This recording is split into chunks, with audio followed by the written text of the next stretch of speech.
Shalom, shalom, bien-aimés. Moi, c'est le frère Yann de la mission internationale évangélique La Couronne de Gloire. Donc, nous sommes ici dans le cadre de notre mission Table Ronde qui est la sorcellerie dans l'Église et aussi la discrimination. Donc, ces deux thèmes seront débattus au cours de notre Table Ronde par d'éminents hommes de Dieu qui sont là, avec qui vous ferez connaissance tout à l'heure. Donc, sans plus tarder, nous allons faire un tour de table pour que chaque homme de Dieu se présente à vous et que vous puissiez connaître le ministère. Bonjour, chers hommes de Dieu.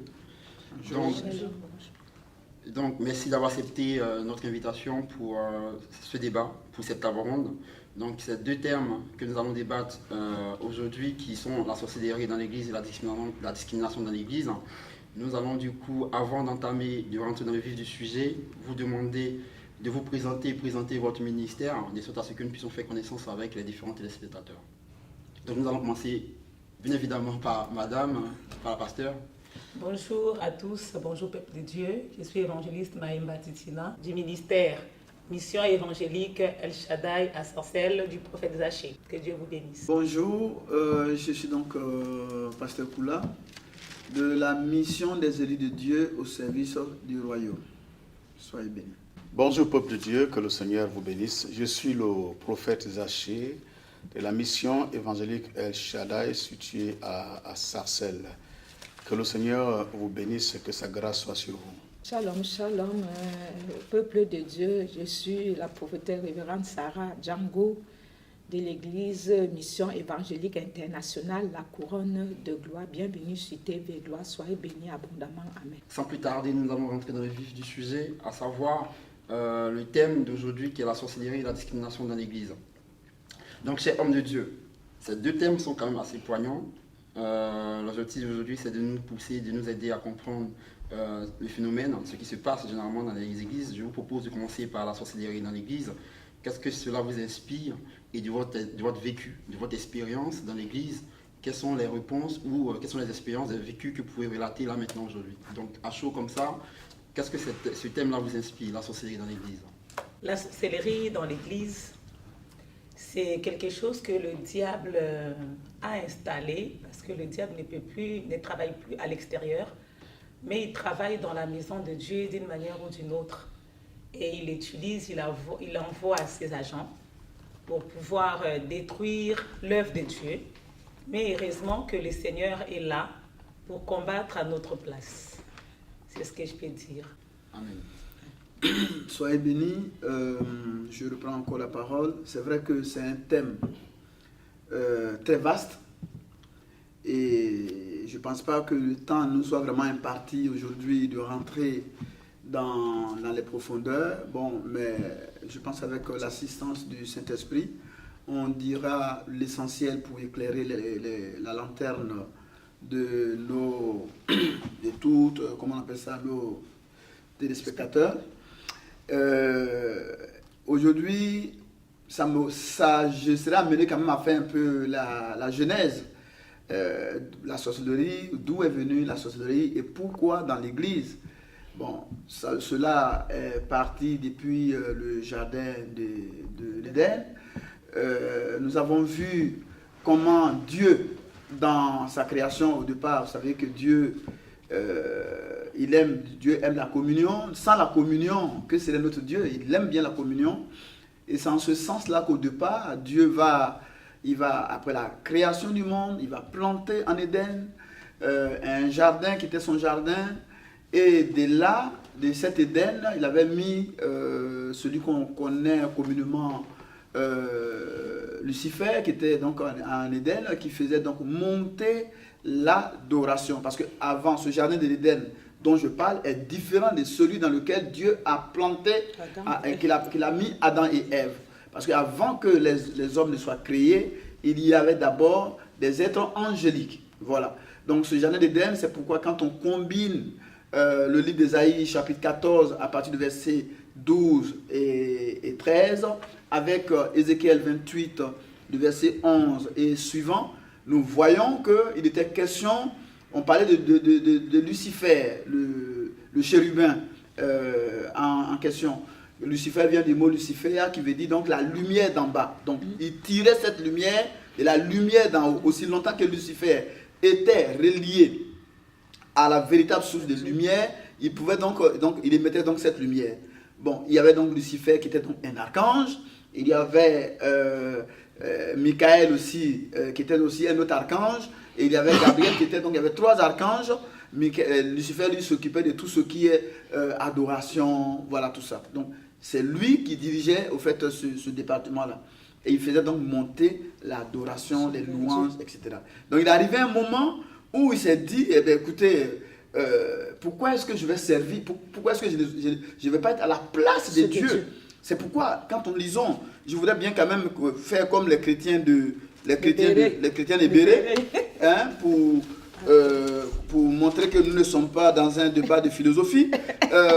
Voilà, donc dans le chrétien de Béret, on dit, à partir du verset 11, Ésaïe 14, verset 11, ta magnificence est descendue dans le séjour des morts, avec le son des luttes. Bon, voilà, sous toi est une couche de verre, et les vers sont ta couverture. Te voilà tombé du ciel. Hein? Astre brillant, fils de l'aurore, tu as battu à terre, toi le vainqueur des nations. Tu disais en ton cœur, je monterai au ciel, je lèverai mon trône au-dessus des étoiles de Dieu, je m'assirai sur la montagne de l'assemblée, à l'extrémité du septentrion, je monterai sur le sommet des nues, je serai semblable au Très-Haut. Donc on voit ici qu'il était en train d'ourdir, de fomenter un coup, il voulait être à la place de Dieu. Mais cela s'est passé, non pas, c'était un projet futur. Et nous voyons que ce projet a été mis en exécution dans le livre d'Apocalypse chapitre 12, où on a vu Satan tomber. Et là, il a été combattu par l'archange Michael, et voilà, c'est ainsi qu'ils sont donc tombés. Et après ce chaos, bon, on va passer un peu les détails, c'est là que je pense qu'il y a eu ce système, ce que les gens appellent le Big Bang. Hein? Donc il y a eu tout un tohu-bohu, et après, Dieu va recréer, restaurer la terre. C'est pourquoi quand on voit le verset 1 de Genèse et celui de 2, on voit qu'il y a quelque chose qui s'est passé au milieu. Dieu créa les cieux et la terre, et on nous dit que la terre était informe et vide. Dieu peut-il créer, notre Dieu que nous connaissons dans sa perfection, pourrait-il créer quelque chose d'informe et de vide? Voilà, il s'est passé quelque chose.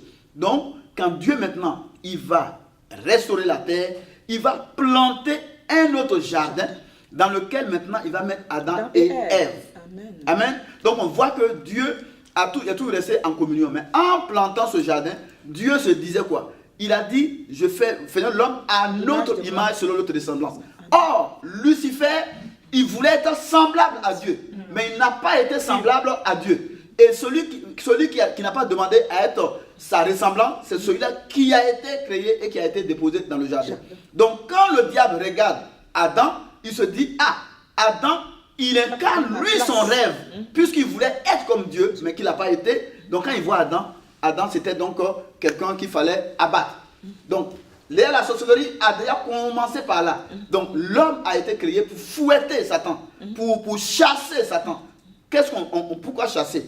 On ne peut chasser quelqu'un qui n'a pas de droit. On voit par exemple ici les Roms, les Gitans, ils arrivent là, ils commencent à s'installer, mais l'État vient avec le pouvoir régalien, on essaie donc de les évacuer, de les chasser. Donc nous devons les chasser. C'est pourquoi l'homme, lui, malheureusement, qui va aller demander le service des agents de Satan, oubliant ou bien ignorant que lui, c'est lui que le diable envie. Donc tout a commencé par là. Et c'est à partir de là, plus tard, on a vu les différentes dispensations, jusqu'à ce qu'on arrive au temps de notre Seigneur Jésus-Christ, hein, qui a promis vraiment un nouveau royaume, et qui, en montant après donc, les 40 jours après donc, la résurrection, où le Saint-Esprit, il y a eu cette effusion du Saint-Esprit dans la chambre haute, d'où est partie la dispensation de l'Église, la dispensation de l'Esprit. Donc, n'oublions pas qu'à la source, le même qui a combattu, qui a fait chuter Adam et Ève qui étaient là, ce même-là, aujourd'hui, n'a jamais abandonné son projet, puisque lui, il a été rejeté. Donc, il faut faire en sorte que l'homme, puisque lui déjà connaît son sort, on voit que l'enfer a été créé, pas pour les hommes, mais pour lui et ses démons. Donc, il faut faire en sorte que l'œuvre de Dieu, là, qu'elle n'avance pas. C'est ainsi que cette sorcellerie elle a fini par rentrer dans l'église. Amen. D'accord. Bon, je m'arrête là. Bon, c'était juste une introduction. Et puis voilà. Merci. Voilà. Merci, l'homme de Dieu. Donc nous allons poursuivre avec le tour des tables. Pasteur Jacques. Donc, que le Seigneur vous bénisse. Amen. Amen. Je bénis Dieu pour l'introduction de Amen. l'homme de Dieu, le pasteur Koula, Alléluia. qui a été très, très, très, très fort. Et je voudrais aussi aller dans le même sens. Amen. Amen. Et nous voyons bien que après, comment cela, que Ève et Adam ont été installés dans le jardin d'Éden, que Dieu les a créés, et que le diable, c'est-à-dire soit descendu, c'est-à-dire pour corrompre l'homme, pour l'amener à désobéir à Dieu. La Bible déclare qu'entre-temps, quand ils ont été chassés du jardin d'Éden, ils vont mettre au monde 2 fils. Et j'ai dit que c'est là aussi que la sorcellerie a commencé. La vraie sorcellerie entre Caïn et Abel. Vous savez, la sorcellerie, c'est l'art de la jalousie. Quand tu commences à être jaloux, bien aimé, automatiquement la sorcellerie rentre. C'est ça. Et c'est ce qui mine aujourd'hui l'Église du Seigneur, la jalousie. Amen. Nous allons lire ce passage dans le livre de la Genèse, le chapitre 4, à partir du verset 3. La Bible déclare, au bout de quelque temps, Caïn fit à l'Éternel une offrande des fruits de la terre. Et Abel, de son côté, fit des premiers-nés de son troupeau et de leur graisse. L'Éternel portant un regard favorable sur Abel et sur son offrande, mais ne porta pas un regard favorable sur Caïn et sur son offrande. Et Caïn fut très irrité. Alors, nous connaissons tous la suite. Je vais vous épargner, ça dit, tous les détails. Amen. Et la Bible déclare que Caïn, ça dit, animé par un esprit de jalousie, bien aimé, au lieu de revoir, c'est-à-dire son erreur qu'il a commis, en offrant à l'Éternel, c'est-à-dire les fruits, parce que quand on parle du sacrifice ici, bien aimé, Jésus-Christ est mort à la croix, et c'est le sang de Jésus qui a coulé, bien aimé, qui nous justifie aujourd'hui. C'est ça. Or, ici, quand nous voyons l'offrande d'Abel ici, l'offrande d'Abel, c'est-à-dire, était la préfiguration, c'est la personne de Jésus qui allait mourir C'est ça. à la croix. Et la Bible déclare que Dieu agrée l'offrande de Caïn et rejette, plutôt l'offrande d'Abel et rejette l'offrande de Caïn. Voici que la jalousie naît dans son cœur et il décide de détruire son frère. Amen. Et voilà comment, bien aimé, la sorcellerie est rentrée à l'église aujourd'hui, qui mine l'église. Et quand nous voyons dans le cas de Lucifer, c'est la même chose. Animé de jalousie, c'est-à-dire contre l'homme. La Bible déclare qu'il descend et cherche, c'est-à-dire à amener l'homme hors, c'est-à-dire du plan de Dieu, pour que, c'est-à-dire, l'homme puisse pécher. Et c'est par là que la sorcellerie est rentrée à l'église aujourd'hui, bien-aimé. La sorcellerie n'a pas commencé aujourd'hui. C'est depuis l'Ancien Testament, depuis la Genèse, lorsque nous lisons la parole de Dieu. Alléluia. Amen. Et bien-aimé, nous voulons vous ouvrir les yeux aujourd'hui sur ce fait qui bat son plein à l'église. Je vais rentrer directement dans le vif du sujet, bien-aimé, pour les expériences que j'ai vécues à l'église. Bien-aimé, la méchanceté, c'est la sorcellerie. La jalousie, c'est la sorcellerie, bien-aimé. On ne peut pas prétendre être enfant de Dieu, fils de Dieu, et être jaloux contre son frère et sa sœur. À partir du moment où, bien-aimé, on a commencé à pratiquer la jalousie, amen, il y a quelque chose qui naît dans notre cœur. C'est la haine qui s'installe. Alléluia. La haine s'installe, bien-aimé. Et quand la haine s'installe, bien-aimé, c'est l'ennemi qui rentre en nous. Et quand le diable rentre, automatiquement, bien-aimé, tu deviens sorcier. Et les gens disent souvent que non, les sorciers il y a la sorcellerie consciente et inconsciente. Ils disent non, c'est le mensonge. Tout sorcier est conscient. La sorcellerie, c'est la sorcellerie. La sorcellerie, c'est la sorcellerie. J'ai l'expérience. Ça fait plus de 25 ans que je sers le Seigneur. Et je vois comment est-ce que les sorciers opèrent dans les églises. Amen. Sans peur, sans crainte. Et ils sont à l'aise. Et ils travaillent en équipe dans les églises. Alléluia. Ils travaillent en équipe dans les églises, bien-aimés. Ils sont inspirés d'une manière diabolique. Et ils sont prêts à détruire. Pourquoi l'église aujourd'hui est détruite, bien-aimé? C'est la sorcellerie. Tu travailles avec des gens. Tu es avec des gens. Et c'est les mêmes personnes qui cherchent à détruire. Et c'est eux qui font des complots sur ton dos. Comment est-ce qu'on peut appeler ça? C'est ça. On appelle ça la sorcellerie. C'est la sorcellerie. Parce que regardez dans le cas de Caïn. Caïn est né des mêmes pères que Abel. D'où lui vient ce dessein, c'est-à-dire de nourrir la jalousie, c'est-à-dire contre son frère.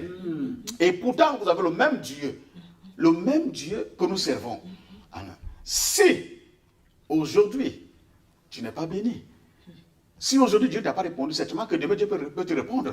Raison que Dieu est venu même vers Caïn en lui disant, il dit quoi? Il dit le péché est couché à ta porte. Toi, domine sur lui. Il a averti. Et il a averti. Et ces gens, bien aimés, qui se comportent de telle ou de telle manière à l'église, ils sont conscients de ce qu'ils font. Dieu les parle, Dieu les avertit. Mais ils persistent à faire du mal à l'église du Seigneur. Amen. Amen. Je voudrais, bien aimé, ouvrir nos yeux, que nous comprenions que la sorcellerie existe, c'est-à-dire bel et bien à l'église. Les gens se posent souvent la question à savoir pourquoi il y a l'Esprit de Dieu et puis la sorcellerie arrive à l'église. Comme j'ai expliqué, il y a plusieurs choses qui peuvent faire entrer la sorcellerie dans une église. Nous avons, bien aimé, la jalousie. La jalousie, c'est-à-dire au milieu de l'église même, des enfants de Dieu. Nous avons, bien aimé, la haine. Amen. La haine. Nous avons également la convoitise. Bien aimé, la convoitise aussi. Parce que c'est en convoitant, la Bible déclare que c'est lorsque nous convoitons, en convoitant maintenant que, amen, et que les choses rentrent en nous, et que la convoitise amorce le mal et le péché enfante la mort. Donc, quand on commence à convoiter, bien aimé, parce que le diable a fait quoi? À convoiter le trône de Dieu. C'est quand il a convoité, avec ses mauvais desseins dans son cœur, que tout a commencé. Et qu'il a été automatiquement précipité sur la terre. Donc, faisons un peu attention à ce que je peux dire pour l'instant. Dieu vous bénisse. Amen. Amen. Avant de passer à la prophétesse Sarah, qui va essayer de peut-être résumer et synthétiser la chose après, c'est que le pasteur de Dieu est vraiment rentré dans le vif du sujet. De ce que nous comprenons tout de suite, bien aimé, c'est que la sorcellerie a double sorte de manifestation. Donc on a une forme spirituelle, un combat spirituel qui date des temps et qui a été rappelé par le pasteur Koula depuis la Genèse en fait du temps jusqu'à l'Apocalypse aussi qui décrit à peu près ce qui s'est passé avec l'ennemi. Et aussi on a la forme physique qui se manifeste au sein de l'Église à travers, qui est plutôt comportementale, donc à travers des actions ou des comportements qu'on a dans l'Église et qui reflètent ne serait-ce que cette présence spirituelle de l'ennemi dans notre vie. Donc c'est ce qu'on a essayé de rappeler là. Je vais passer la parole à la prophétesse Sarah qui éventuellement va nous dire, expliquer un peu son ministère, donc faire l'introduction de son ministère, répondre à la première question, à savoir ce que lui inspire le thème de la sorcellerie dans l'Église et également nous donner des anecdotes frappantes qui expliquent vraiment ce qui c'est que la sorcellerie dans l'Église. Prophétesse. Shalom, shalom, soyez bénis, prophétesse révérend Sarah Django. Votre revenu, c'est révérend. Papa là m'a dit révérend. Mais j'aime prophétesse parce que Jésus m'a consacré, m'a envoyé en tant que prophétesse dans les nations. L'ange m'a dit, tu es révérente. Et c'est vrai, révérende ou prophétesse ou tout, pourvu que je ne sois pas sorcière. Je n'en veux pas au nom de Jésus. Ce que je veux, c'est de vivre Jésus 24 heures sur 24. C'est ça que je préfère, sauver les vies. Amen. Vous saviez, bien aimé, j'étais contente de l'introduction de Pasteur Koula et de la servante aussi, et du prophète Zaché. Zaché, tout ce que nous avons fait, c'est la première partie. Comme c'est vraiment un sujet très large, j'en aurais tellement de témoignages parce que vous voyez quelqu'un comme moi qui était ravi en esprit, vous vous imaginez tout ce que je peux vivre dans les convoitises, les envies, les jalousies, c'est extrême. Et donc, aujourd'hui, je veux faire court en donnant un témoignage. C'est vrai qu'Adam a été séduit avec Ève au jardin, et je me joins à ce que mes confrères ont dit, ma consoeur aussi. Et c'est vrai, le jardin d'Éden, Ève a été séduite simplement. Voilà aussi le diable qui n'a pas le serpent, qui n'a pas lâché son morceau. La jalousie d'avoir été parachuté sur la terre et de quitter la face de Dieu et ne jamais vouloir que quiconque ait ce bénéfice d'être devant la face de Dieu. Ça veut dire cette jalousie, la même jalousie qui a émané de lui pour vouloir être comme Dieu, Lucifer, Satan, donc le serpent ancien, il a quand même osé au lieu de séduire Adam, Adam qui avait toute la loi du jardin, qui avait vraiment reçu le CV du jardin, il est passé par la femme, parce que la femme est facile à séduire, il est passé par la femme. Mais comme il est donc passé par la femme s'est laissée séduire, allait entraîner son mari à être aussi séduit. Donc nous comprenons que si Satan a séduit Ève et allait séduire Adam aussi, ça veut dire c'est toujours la jalousie, l'envie, la convoitise. Et si entre Abel et Caïn, les choses qui se sont passées, ça veut dire qu'il y avait un problème de jalousie, de convoitise, et c'est déjà ministériel. Mais mon témoignage, comme je vous dis sur Genèse 2, mon témoignage vient à ce que, étant malade pendant 1 an, j'ai vraiment bien aimé mis les gens près de moi qui sont venus me dire sur Internet, Jésus m'a dit de venir vers toi, tu es une vraie servante de Dieu. J'ai même fait les délivrances sur cette personne-là. Mais bien aimé, à la fin, j'ai laissé cette personne s'installer autour de moi. Le fait de dire, je contribue, je t'achète un billet d'avion, je te fais ci, je te fais ça, tu es submergé, tu es entraîné par ces aides-là. Et tu ignores derrière que dans je fais, quelque chose est caché. Derrière, je t'achète le billet d'avion, je contribue à l'église, je contribue, bien aimé. C'est très, très, très dangereux. Ne faisons pas de compromis pour les affaires de Dieu. Quelle qu'en soit l'aide que quelqu'un vient amener, Dieu m'a dit que je crois que c'est mieux d'aller consulter Dieu. Car cela ne tient, quand cette personne, j'ai bien dit, je l'enlève près de moi, l'Éternel me dit, ne la laisse pas tomber, forme-la parce que le but de l'Éternel, c'est que tout le monde soit sauvé. Eh bien, à la fin, moi, tout naïvement, je me suis entraînée. L'église commençant à se vider. Je vois en vision, l'ange me montre que voilà la personne qui obscurcit tes visions. Ton âme a été affectée des intrus. Et je me tourne vers la personne, je dis, est-ce que c'est toi qui a affecté mon âme et ma visibilité, mes visions?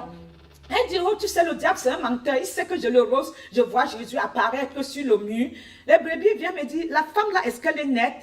Je lui dis, maman, laissez, Jésus ne m'a pas dit autrement. Et ils ont le voile. Les sorciers dans l'église ont le voile. Les sorciers et sorcières dans l'église, ils ont tout moyen d'attirance. Les sorciers, ils ont toutes les manigances. Restez avant d'accepter l'argent, les aides, collaboration, consultons le Saint-Esprit. Il ne faut pas que parce que quelqu'un te donne de l'argent, quelqu'un contribue au ministère, amène les brebis, que tu te soumets. Ça, c'est une erreur terrible, bien aimé. Nous aussi, ne nous laissons pas aveugler par l'argent, par ceci, cela, par ceci. Avant toute chose, allons consulter le Saint-Esprit. Mais cette personne, à la fin, heureusement, j'avais d'autres collaborateurs à côté. Maintenant, elle commençait à dire, oui, on doit s'unir. Les brebis se repentent de ce qui se passe à l'église. Mais quand on l'appelle, une autre personne l'appelle, elle dit non, servant de Dieu, l'Éternel m'a dit que je ramène ces brebis sans toi qui es à l'église. La personne lui dit, tu es qui? Elle dit, je suis prophétesse, j'ai un groupe de prière. Elle dit, ce n'est pas, Dieu ne peut pas mandater la révérende Sarah et dit que tu viens gérer son église sans elle. Et cette personne commençait à contacter les brebis parce que j'ai accepté. Elle commençait à prendre le monopole. Je veux t'amener les avocats. Je veux changer d'église. Je veux te louer une église. J'étais naïve. Pardonne-moi, Seigneur. Aujourd'hui, ça ne peut plus se faire. Mais quand un couple serviteurs de Dieu sont venus, prophétesse, tu veux laisser cette personne-là à l'entête de ton ministère. Elle va amener un pasteur remplir la salle. Fais attention. Je suis allée devant la face de l'Éternel. Bien aimé, quand je suis allée devant la face de l'Éternel, je peux vous dire, la nuit, ça n'a pas tardé. Je vois la personne entre avec juste le soutien et la culotte. Est-ce que je peux entrer chez toi? C'était chez moi. Et je dis oui, naïvement. Pas dans mon cœur, je n'avais rien. Quand elle entre, le Saint-Esprit dit, suis là. Il me donnait un bâton, ma verge. Quand je la suis, j'appelle ma fille, viens. Et elle me voit, elle me dit, oh, j'ai peur. Elle met les mains de la croix. J'ai peur, ne me tue pas. Je sais que tu es plus fort que moi. J'ai peur. Ne me tue pas. Tu m'as piégé. Je veux tout accepter. J'ai dit, tu es venu le 31 décembre, tu as accepté que tu étais une sorcière internationale et que tu n'es plus sorcière. Jésus t'a délivré. Tu opères, tu as encore 3 yeux. Tu vas me dire ce que tu as mis à la couronne de gloire. Les cercueils partout, l'église devient les cercueils, les tombes. Tu vas tout de suite me dire, tu sais qui je suis. C'est que Jésus a mis en moi. Et j'ai pris la cendre. Saint-Esprit dit, prends la cendre, prends l'eau, prends le sel. Elle dit, je veux tout accepter. Le mur de ma maison est en train d'être creusé avec une penderie, un géant Goliath. J'ai dit, qui est cette personne? Je l'ai amené, c'est un sorcier, je ne savais pas, ne me tue pas. Maman, ne me tue pas, ne me tue pas, je veux tout avouer. Je t'avais dit que telle maman était venue de mon groupe, tout mon groupe, je les ai envoyés te manger. Et ils n'ont pas pu. Je t'ai dit, c'est telle maman qui était venue te manger, tenter, elle n'a pas pu. Mais c'était moi. Je dis, le Saint-Esprit m'avait dit, c'était toi. Donc, je t'ai dit de te repentir pour accepter toutes les gens que tu as mangés, pour que nous fassions un travail dans ta vie. Et tu étais derrière pour me manger comme ça. Elle me dit, mais maman, Sarah, sache que je mentais. Le Saint-Esprit t'a dit, c'était la vérité. Sache aussi, maman, que maintenant, là où je suis, je voulais t'achever pour prendre ton église. Je voulais t'achever pour prendre ton église. Le groupe de prière que je gère là, j'ai dit, Jésus m'a dit, tu n'es ni prophète, ni prophétesse, ni quoi que ce soit, qu'il t'a dit de ramasser les brebis dans la rue pour exhorter, pour diriger à la couronne de gloire. Et ils payaient même un peu la dîme, tu les as fait partie encore. Elle me dit, oui, maman, je peux tout avouer maintenant. Parce que je sais que si tu me tues, c'est terrible. Je ne pouvais pas venir le 16 que nous t'avions humilié dans les compromis, le 16 février 2019. Je ne pouvais pas venir te voir parce que j'avais honte que tu saches ce que je fais et tout le monde le sache. Maintenant, je le mets à la télévision. Je ne prononce pas ton nom, mais si tu continues, le Saint-Esprit est maintenant au travail. Jésus maintenant contre toi-même. Et le Seigneur me dit donc, il faut l'envoyer la cendre, il faut l'envoyer tout. Et elle me dit, oui, tout le groupe de prière que j'ai là, je les entraîne. Il dit, tu m'as parlé une fois que tu utilisais les noix de coco, c'est même dans la Bible. C'est de la sorcellerie. Donc, toutes ces choses rituelles-là, c'est de la sorcellerie. Donc, ce groupe que tu es en train de gérer et les entraîner dans la sorcellerie, en mentant que telle fille, c'est sa mère qui l'a mangée et tout, je te dis qu'il faut que tu fasses attention. Et à la fin, je l'ai gavé et je pouvais même la tuer si c'était comme aujourd'hui. Si le Saint-Esprit me le disait, le Saint-Esprit m'a dit, tends ta verge et tu la délivres. Et ma fille m'a dit, donc tu étais une sorcière. Le 31, tu es venue fêter avec nous. Tu étais une sorcière qui opérait. Tu m'as même dit des choses qui étaient vraies. Ma fille lui dit, tu voulais manger ma maman, profiter qu'elle est tombée malade. Vous l'avez rendue malade et tu voulais l'achever pour prendre son église. Et c'est cela. Elle dit, mais maman, tu fais comment? Bon, je n'ai pas le cœur de Dieu. Le Saint-Esprit m'a dit, délivre. J'ai pris ma verge, j'ai posé sur sa poitrine. J'ai dit, et délivrance, je te délivre de la sorcellerie. Elle a vomi, Sa tête a disparu. Elle n'avait que le tronc du serpent. Et les écailles ici, en bas du cou, c'était simplement pour la tortue. Et donc, je t'avertis et ton groupe, tu as détruit la couronne de gloire. Mais sache que si tu reviens, tu ne passeras pas parce que maintenant la verge de l'Éternel est tenue en face de toi. Ce n'est plus moi qui combattra, car l'Éternel a dit le nouveau puits qui est là. Et maintenant, surveillez 24 heures sur 24. Chacun sorcière qui passera, simplement ce que je ferai, ça serait une mort automatique. Et donc, bien aimé, faites attention, la sorcellerie agit dans l'église en louant les salles aux gens, en payant les billets d'avion aux gens, en disant je te soutiens, ayant 3 yeux, elle va te dire toute la vérité que ce que tu dis là c'est moi, parce qu'elle consulte le serpent. Faites attention pour cette première partie, il y en aurait d'autres parties très intéressantes. C'est très terrible, que Jésus nous aide. Amen. Amen. Amen. Quelle histoire. Merci à la servante de Dieu pour ce témoignage qui est quand même assez parlant. Nous allons faire un second tour, un second tour de table. Avec la servante de Dieu. Donc là, nous allons plutôt faire des focus sur des anecdotes dans l'église, donc des cas assez palpables de sorcellerie que l'on a pu vivre. Et derrière, exhorter le peuple de Dieu à comment se comporter face à de tels phénomènes dans l'église. Donc la question est en double temps. Donc dans un premier temps, si vous avez des anecdotes comme ça, des exemples de choses comme ça vécues, et derrière, comment est-ce que nous, enfants de Dieu dans l'église, qui n'avons pas les 4 yeux ou pour voir dans le spirituel, comment est-ce qu'on doit s'y prendre pour pouvoir effectivement éviter les pièges de l'ennemi. Soyez bénis, peuple de Dieu. C'est vrai que les anecdotes de la sorcellerie dans les églises sont nombreuses. Et moi, personnellement, j'ai vécu cela il y a des années auparavant, parce qu'on l'avait invité, j'avais eu compassion par Jésus, Christ de Nazareth, de pouvoir aider une sœur qui a été très très malade. Elle était au pays, au Congo, et peu de temps après, en revenant en France, ben, elle était tombée malade. Et au fur et à mesure, elle était malade, et quelques temps après, ben, sa poitrine a commencé à gonfler, tout ça, et il s'est avéré que c'était une maladie de chez moi, une sorte qu'on lance à n'importe qui au pays, au Congo, Kinshasa bien sûr. Et cette sœur, j'avais vraiment eu compassion, même à l'hôpital, dans les hôpitaux, personne ne pouvait plus rien faire pour la personne. Et par la grâce de Dieu, Dieu m'avait permis de garder ses enfants et aussi de pouvoir m'approcher d'elle.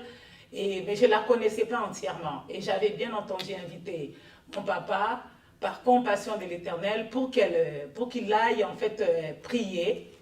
Et en ce moment-là, papa m'avait d'abord dit d'attendre pendant un moment et de prier. À l'époque, j'ai dirigé le groupe d'intercession, j'ai donné son sujet des prières à chaque fois. Et un jour, pendant qu'on était en train d'intercéder, le Seigneur avait révélé comme quoi la sœur devait retourner au pays et que si elle retournait au pays, ça serait sa mort. Et ces jours-là, on avait décidé en fait d'y aller et puis de prier pour la personne. C'était vraiment impressionnant parce que ces jours-là, l'homme de Dieu était arrivé. Bien sûr, on a prié, on avait mis, pris par la prière, la parole, l'huile d'olive sur sa poitrine. Et le Seigneur avait manifesté sa grandeur. Et peu de temps après, cette personne a été guérie. Amen. Et Dieu avait permis que la personne puisse arriver à l'église. Et chose étonnante, en arrivant à l'église, c'est vrai que la personne pour arriver à l'église, déjà, elle hésitait. Elle ne voulait pas vraiment. J'étais un peu étonnée de me dire que d'après tout ce que le Seigneur a fait dans sa vie, qu'est-ce qui peut l'empêcher d'arriver à l'église? Mais en tant qu'évangéliste, j'avais insisté pour qu'elle arrive et finalement elle était arrivée. Mais le problème c'est que quand elle est arrivée, elle était plus proche de moi, elle s'était liguée en fait avec d'autres personnes à l'église. Bon, et c'était normal puisqu'elle connaissait, elle était plus proche de ces gens-là. Et peu de temps après, la personne a commencé à me combattre moi. Et c'était terrible, l'église était remplie et petit à petit, la jalousie a commencé. Déjà, ça a commencé comme l'homme de Dieu, les hommes de Dieu et la servante de Dieu ont si bien détaillé, introduit, comme quoi la sorcellerie, c'est l'art de la jalousie. Et la personne, tellement que j'ai modéré et tout ça, elle avait commencé à me jalouser.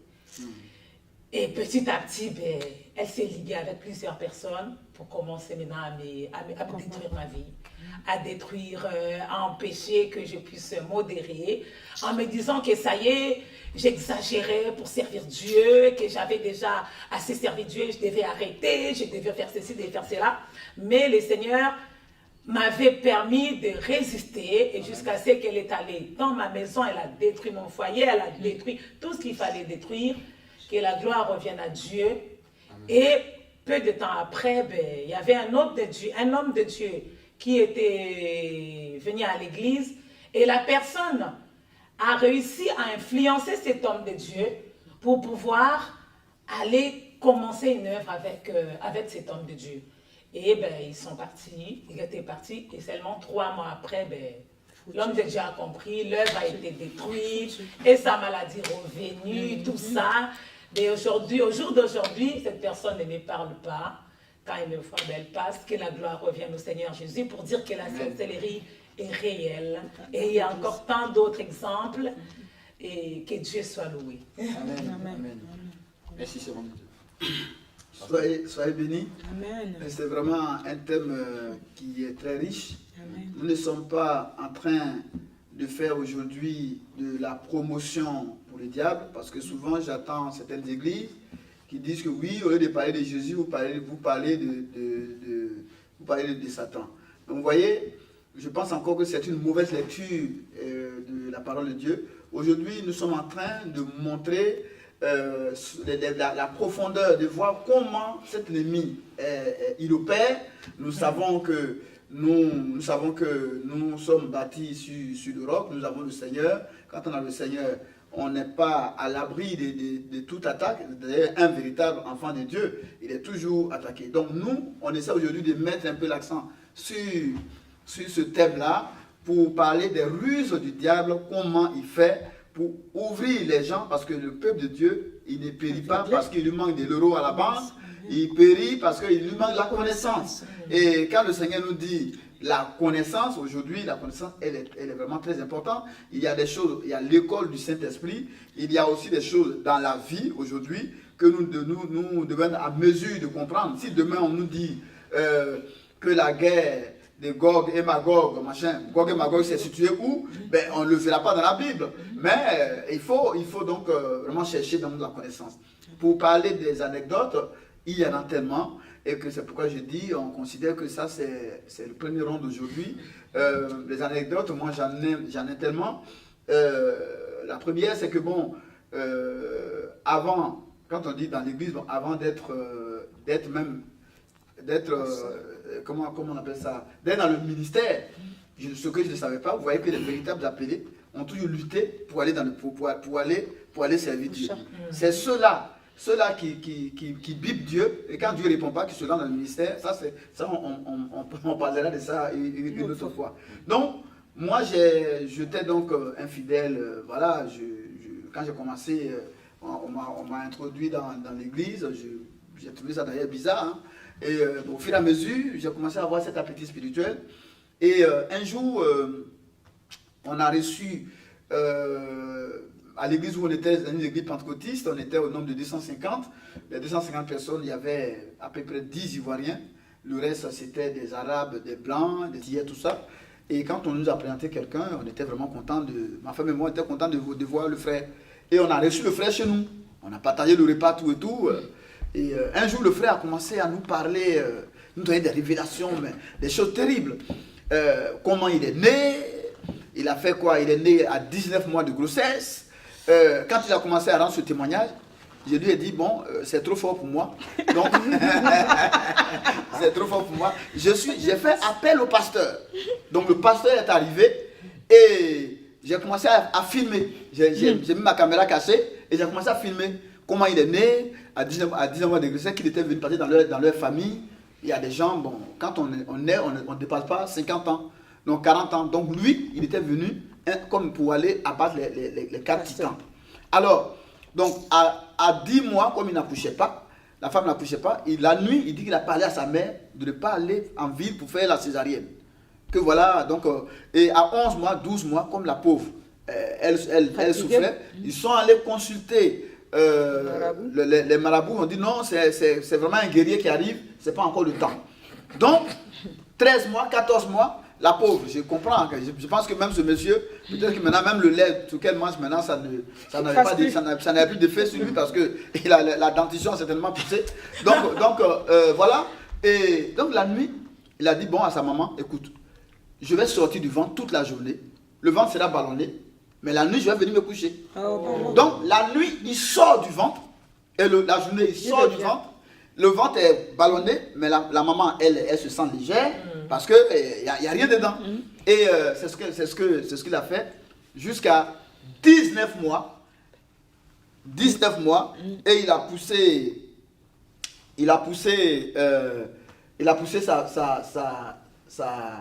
sa maman pour aller accoucher. Et quand sa maman a accouché, il a dit à sa mère, avant d'accoucher, ne donne pas mon cordon ombilical à quelqu'un. Parce que quand on veut accoucher, il y a des mamans, des femmes, des femmes, parce qu'ils disent que c'est le cordon ombilical, quand ils le prennent, ils vont l'enterrer quelque part. Là où ils l'enterrent, si tu es en Chine ou en Inde, plus tard, on sait, on voit tout ton mouvement, c'est comme une vidéo. Donc, c'est ainsi qu'il a accouché. Quand il a accouché, ce dernier-là, bébé, le premier titan était en train de venir. Il a appris que la maman a accouché, il venait pour tuer l'enfant. Et il me dit, quand il a vu le monsieur arriver, il est suspendu à l'entrée de la porte, sur le cadre de la porte, il a décoché une flèche, le monsieur a pris la flèche en pleine poitrine, il a poussé un cri, il est tombé, il est mort. Alors j'ai dit, mais comment ça se fait que toi, bébé, comment bébé, tu fais tout ça là. Tu fais tout ça là. Donc, il dit non, les armes que nous avons dans le monde spirituel, c'est d'abord dans le monde spirituel que les gens regardent et puis ils vont maintenant les rendre visibles. Il y a un arsenal encore plus puissant que les hommes n'ont pas encore. Vous voyez, donc on voit un peu la course aux armements, comment les choses se font. La deuxième femme, c'est une femme qui venait, elle a mis donc le poison dans la nourriture. Comme ça, si la maman, elle tète, elle mange, que lui tète, il meurt. Alors, il dit que quand la femme est venue avec la soupière, il a mis sa main, il a mis son pied sur son chemin, elle a buté, et puis la sauce est renversée. Tout ça, un bébé. Bon, je pense qu'un jour, on aura l'occasion donc j'apporte les détails, jusqu'à ce qu'il grandisse, jusqu'à ce qu'il a tué tous ses opposants, et maintenant on veut que lui règne dans la famille. Et lui ne voulait pas, il allait en ville, et par ça, ils l'ont poursuivi, ils ont tué ses 2 enfants, et pour d'Abidjan à Gagnoa, il met 5 minutes en moto. Et les 5 minutes, pourquoi? Parce qu'il y a un village que tu ne peux pas survoler tant que tu n'as pas eu une commission rogatoire, tant que tu n'as pas eu un droit pour survoler. Vous voyez, c'est les choses naturellement aujourd'hui. Tu ne peux pas survoler la frontière, le pays de quelqu'un si tu n'as pas eu autorisation. Donc il est obligé de poser sa moto pour pouvoir traverser. C'est comme ça qu'il opère. À l'école, il était toujours premier parce qu'il appelle le professeur lui dit quel devoir il faut donner. C'est ainsi qu'il a fait. J'en passe encore tous les petits détails, jusqu'à ce que un jour, les gens voulaient le tuer. Il dormait au cimetière. Au cimetière, qu'est-ce qu'il faisait? Il partait profaner la tombe, il prend les ossements avec la complicité du gardien, et c'est ça qu'il prenait pour sa pommade. Comme ça, les gens le trouvaient répugnant. C'est ainsi que, comme il a vu que c'était chaud, alors il est allé maintenant, parce que les gens se sont ligués. Togo, Bénin, Niger, ils ont ligué les gens pour aller contre lui. Si vous êtes bon pour vous qui êtes de la Côte d'Ivoire, vous voyez à l'époque Baye et Zerdi, c'était lui, c'est petit. Donc imaginez-vous la dimension de la sorcellerie. C'est ainsi que il est allé voir le responsable d'Aris, l'église Aris, qui dit qu'il ne peut rien pour lui. C'est lui qui m'a dit que ces gens-là n'étaient pas, ils étaient à côté de la plaque. Il allait voir Oshofar, à l'époque il n'était pas encore décédé. Lui, je crois, c'est le responsable de toutes les églises, le fondateur de l'église céleste. Il n'avait pas sa solution.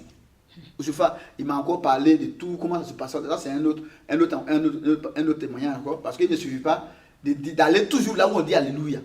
Parce qu'il y a des gens qui aiment ça. Donc, troisièmement, comme c'était comme ça, alors il a vu un pasteur. Et le pasteur lui a dit, moi je n'ai pas la solution, mais c'est Jésus qui a la solution. Bon, il dit, moi je pensais que tu avais la solution. Donc il est parti, mais il est revenu voir le pasteur. Et le pasteur qui a fait une délivrance. Et c'est le pasteur, mais il a même fait des dons. Lui a fait le don de l'école, tout ça. Il avait une école de théâtre. C'est ainsi qu'il a été baptisé dans la lagune à Abidjan, une date maintenant que j'ai oubliée. Il a dit, quand il a mis le pied dans la lagune, toutes les sirènes, elles sont sorties. Donc il est ressorti de l'eau. Et les hommes te disent, mais viens. Il dit, non, ce que je vois là, vous ne voyez pas. Donc il dit, priez encore. Et c'est ainsi qu'il a été baptisé, qu'il est venu en France. Maintenant, on se croise dans cette église. Je reviens dans l'église maintenant, c'est là que nous on l'a reçu, tout ça. Mais tout ce témoignage que j'ai filmé, à la fin, la vidéo a filmé la partie où je l'ai présenté au pasteur, et puis la partie où on a mangé. Donc tout ce qui est au milieu là, tout était disparu. Ouais, tout a disparu, tout a grésillé. Donc quand je lui ai dit, il a dit non, il fallait jeûner avant de faire ce témoignage. Donc j'ai jeûné, et puis on a refait, j'ai fait la cassette pour aller maintenant la reproduire à la RTI. La cassette a disparu. Bon, donc voilà, ça c'est une parenthèse. Maintenant on arrive à l'église, c'est là maintenant, lui, tu viens du dehors, il va te dire, si tu as passé un coup de fil, il va te dire, si tu as même 100 numéros, il va te dire des numéros que tu as appelés et ce que tu as dit à tes interlocuteurs. Donc, vous voyez, donc j'ai vu, donc le premier maintenant, pour le prophète, le maintien, tout et tout. Donc voilà comment ce dernier d'abord, il priait pour des gens, il priait. Nous-mêmes, on lui a même donné une chambre à la maison, puisqu'il ne savait pas où rester. Donc on était là. Et dans ce il avait donc un but. Il n'était pas, comment on a su qu'il n'était pas délivré? C'est que il est rentré chez Paul, boulangerie Paul, sans document administratif. Mais quand il est rentré, il fallait 3 ans d'ancienneté pour faire le stage pour être gérant. À 3 mois, il a posé candidature, il est devenu gérant. 6 mois plus tard, il est devenu le formateur des gérants. Sa boulangerie gagnait 18 000 € par dimanche. Il y a une Indienne qui était jalouse, qui voulait qu'on le renvoie. Il a fait, elle a été renvoyée. Donc, il y a même un couple, une femme qui souffrait, elle avait une plaie la plaie, ça fait plus de 15 ans, ça ne guérit pas. Il a dit non, tu sais, c'est pas une plaie, c'est une torche. Donc les sorciers prennent ça pour faire la torche la nuit. Donc il est parti. La femme était en instant de divorce, il a mis sa main. Il a prié, le lendemain, la plaie est guérie. Donc pour vous dire que j'en ai tellement vu. Oh, tout ça, il m'avait mis le voile. Il voit, je te dis. Il m'a mis la main, j'étais encore fidèle, comme tout ça là. Il m'a mis le voile. Donc tout ce que je voyais, je pouvais voir des visions terribles. Mais quand je vois, ça se passe exactement. Mais si je prie, ça n'arrive pas. Mais quand ça vient, Dieu m'a mis tout ça là. Il m'avait mis dans le flou. Comme l'autre, c'est ça. Donc maintenant, nous, on était quoi? On était devenus ses moutons. C'est mouton. Hein? On était devenus ses moutons. Il bougeait comme il veut. Quand les gens fait des disent, mes frères, faites attention, ils disent, oh, vous êtes jaloux, vous êtes jaloux, vous êtes jaloux. Pourquoi? Parce que maintenant, on était à sa portée. Hein? Ça, on était à sa portée. Et qu'est-ce qu'il faisait maintenant? Quand il parle à ma femme, il dit que ton mari n'est pas sérieux. Voilà. Hein? Il fait telle chose. Et quand il vient me voir, il dit, mais pourquoi ta femme, pourquoi elle ne fait pas à manger avant de partir, ceci, cela. Donc, et après, il va chez les enfants, il dit ceci, cela. Donc, il s'aimait. Donc, la division à l'église. Au cours d'une série de prières, il a même dit il m'a dit à ma femme que tu vas être bientôt veuve. Donc, ma femme a commencé à pleurer tout et tout. Donc, il a dit non, il faut laisser, c'est Dieu qui tient le souffle de vie de l'homme. C'est vrai. Une sœur d'une église, Dieu lui dit, prends 7 jours pour le frère. Quand elle a pris, elle est venue me parler, c'est comme si on m'a enlevé, c'est comme si j'ai reçu un flash. Et j'ai commencé à voir normalement. C'est-à-dire qu'à voir maintenant, c'est comment cet homme se comportait. Depuis qu'on m'a parlé du songe, il ne revenait plus à la maison. Il m'appelle du dehors. Il ne faut pas croire ce que les gens te disent. Mais comment tu as su que les gens m'ont dit telle chose? Je lui ai dit, non, on va voir le pasteur, tu vas me donner mes clés. Donc, chaque fois, toutes les nuits, on se battait maintenant dans les visions. Et je le mettais tout à 100. Qu'est-ce qu'il a fait? Il avait prié pour ma femme. Elle était à 5 mois et demi. Elle attendait des jumeaux. Ouais. Il a prié, le lendemain, elle a fait la fausse couche. Or, c'est de ça qu'ils se nourrissent. Donc, quand il a fui de là, j'ai appris que dans une église de la place, on l'avait mis dans le département de la délivrance. Vous voyez? Donc, pour dire que, c'est-à-dire qu'ils sont trompeurs. La sorcellerie, c'est l'art de la manipulation, de l'intimidation, avec à l'appui une certaine puissance mystique de nature à envoûter les gens et à faire d'eux, à les mettre sous les pieds, à les dominer. Donc tout ça s'est tellement fait que après ça, maintenant, nous on mettait à chaque fois des gens devant nous, on mettait des gens, on dit non que vous avez appel pour nous ce que nous on voulait que les hommes de Dieu nous dirigent. C'est ainsi que on faisait appel à des hommes de Dieu. Mais chaque fois qu'il y a du monde, à un moment donné, l'homme de Dieu, l'église se casse, lui s'en va. On recommence encore en cellule de prière chez moi. Jusqu'à parfois on est 25. Mon fils qui est là, on avait commencé ensemble tout ça. Donc, chaque fois qu'on fait appel à un homme de Dieu, lui vient, c'est pour prendre l'église. Au fait, tu as l'impression qu'il n'y a pas un règlement spirituel divin qui nous conduit à l'autel. Donc on voit par là 3 types de sorcellerie. Il y a ceux-là qui sont des véritables prédateurs, qui ils savent que, comme Jude le dit, ceux-là qui dont la condamnation a été arrêtée dès la fondation du monde, mais qui savent que ce sont des géants, ils savent comment ils opèrent, et il y a ceux-là qui viennent dans l'église, qui portent le virus de la sorcellerie, et qui sont des portes, qui sont des portes ouvertes par lesquelles on vient pour tuer le ministre de Dieu. Parce que dans le spirituel, il faut d'abord, si tu as la tête, le reste. Donc ils viennent d'abord pour tuer le ministre de Dieu. Quand ils arrivent là, il faut être gentils, serviables. Serviables. Et ils sont tellement doux que tu ne peux même pas reprocher quoi que ce soit. J'ai connu un. Quand je suis arrivé de l'enterrement de ma mère, je l'ai trouvé à l'église, mais il était serviable. Tu ne peux pas douter de quoi que ce soit. Même si on te dit, tu refuses. Quand tu veux faire ça, non. Il dit non, pasteur. Quand tu veux faire ça, il dit non, pasteur. J'ai dit, mais pourtant, il est plus âgé que moi. Mais j'ai dit non. Pareil pour moi. Ce dernier. Et quand j'ai prié, même, je n'ai rien vu. Mais ce n'est pas parce que tu n'as rien vu qu'il n'y a rien. Parce que Dieu, il est le maître des temps et des circonstances. Donc, il est arrivé à un moment où j'ai une de mes filles qui dit, papa, j'ai eu un rêve. Je suis venu chez toi, mais j'ai trouvé l'homme de Dieu chez toi. Il y avait 3 personnes qui sont venues voir. Et quand je l'ai vu, j'ai dit, elle m'a dit, mais tu vas pas à l'église? Il dit, maintenant tu es venu faire quoi? Tu vas voir aujourd'hui. Et puis elle dit tout d'un coup, son visage a changé 3 fois. D'abord son visage normal, après son visage quand il était enfant, et un autre visage quand il était vieux. Et il a pris donc de l'essence, il lui a versé l'essence dessus, et il a mis le feu. Donc elle est brûlée, puis elle s'est débattue, elle a éteint le feu. Or, j'ai vu que dans la Bible, on dit ceux qui font passer voilà, leur fils. Et donc ça, c'est la sorcellerie. C'est l'œuvre de la sorcellerie. Donc, j'ai dit, bon, comme c'est un indice, on va encore chercher un autre indice. Donc, on est en train de prier. Et un jour, une de mes filles, elle voit, quand il se déplace, parce que quand il est là, il va se déplacer, il va aller au micro, il va venir, il va placer des choses. Droite à gauche. Elle voit, elle dit, papa, mais l'homme de Dieu là, quand il se déplace, elle a vu un feu ici, quand il se déplace, il jette le feu sur les fidèles. Oh, donc, Jésus, écoute. ça chassait les fidèles. Ça chassait les fidèles de l'église. Pas la couronne de gloire. Ça chassait les fidèles de l'église. Et j'ai dit, bon, trop, ça fait trop. Donc un jour, une soeur dit, écoute, on va parler avec le pasteur. On parlait. Elle dit, pasteur, tu es un sorcier. Puis elle dit, non, ma fille, il ne faut pas poser. Elle dit, non, non. Elle dit, tu es un sorcier. Pourquoi? Parce qu'on a vu tant. Il dit, non, c'est parce que dans les familles, ils ont des liens. Mais c'est que quelqu'un a pris son apparence pour ternir son image. Donc, et puis, je ne peux pas être sorcier parce que je viens d'une grande église. Mon père spirituel, il est à Vitry. Je mettais aussi le nom par sagesse. Et que là-bas, je suis dans le département de la délivrance, ceci, cela.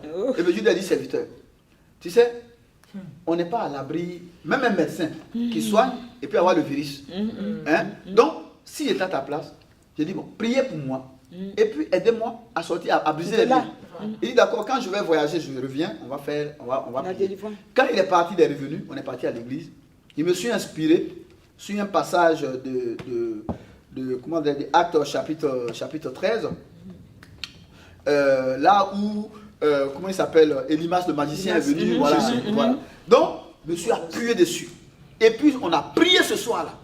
Mais quand on priait, Dieu ouvre les yeux. Alléluia. Je le vois à genoux, en train d'être tabassé par les anges. Amen. Et puis, il driblait, parfois il driblait, mais il prenait beaucoup de coups. Amen. Quand j'ai vu ça, je ne lui ai rien dit. Le lendemain, il a quitté l'église. Direct. Amen. Il a quitté l'église. Jésus est fidèle. Il y a des cas comme ça, il y en a des légions. Donc, pour vous dire que, bon, comme c'est une question de chronos, donc voilà, je m'arrête juste pour ces cas-là.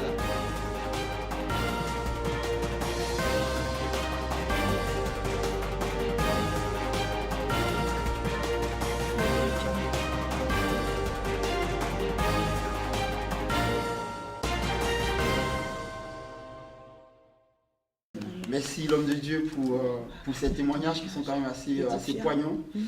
Donc vous, enfants de Dieu qui nous suivez, vous voyez bien que la sorcellerie existe bel et bien, que ce soit dans l'église surtout. Et là, on nous a donné aussi, à travers le témoignage, des moyens de pouvoir peut-être les combattre. Il n'y a pas d'autre moyen que la prière et que Dieu nous fasse tomber les écailles ou le voile, qui nous voile de voir ces choses-là, de sorte que nous puissions voir en fait ce qui se passe derrière ces rideaux noirs. Donc, par la prière, nous pouvons vaincre le diable. Amen. Donc, peut-être qu'on va terminer comme notre table, 2-3 mots, anecdotes, des conseils pour les serviteurs, pour les jeunes serviteurs de l'Église qui ne voient pas forcément ce qui se passe dans le spirituel. Que le Seigneur vous bénisse. Amen. Je bénis Dieu pour ce témoignage vraiment poignant, édifiant. Et je vais aborder dans le même sens. Moi, c'est un soir, disons, c'est peut-être Dieu qui était venu à l'église. Ça fait pas longtemps, je crois l'année passée. Et il était juste assis pour dire que le diable est rusé. Les gens sont rusés. Les sorciers sont subtils. C'est-à-dire, travail de manière subtile. Très, très rusé. Il est arrivé, il est assis à l'église. Et Dieu m'a révélé qu'il était serviteur de Dieu. Et tout d'un coup, j'ai eu confiance en lui et je lui ai fait confiance. J'ai commencé à lui lâcher à prêcher. Et il ne savait pas qu'il faisait un travail de fond. Mais cependant, nous sommes en prière. Ce n'est pas parce que nous prions que le diable ne peut pas agir. C'est ça. Plus nous prions, plus le diable est là. Raison que quand vous lisez la Bible, dans le livre de Job, la Bible dit que pendant que les fils de Dieu étaient réunis, le diable aussi est venu. Donc vous devez comprendre que Jésus qui a été même attaqué pendant qu'il priait, tenté, nous aussi nous pouvons être tentés. Donc, parce que Dieu nous a fait grâce dans cette église, nous prions beaucoup. Nous jeûnons beaucoup. C'est pour ça que Dieu nous garde en vie. Et je lui ai fait confiance. Au bout de quelques temps, on a remarqué qu'il était vraiment rusé. Quand le culte finit, tu vas penser que c'est un frère qui est sur lui. Il sort de l'église, il s'en va chez lui à la maison. soi-disant pasteur.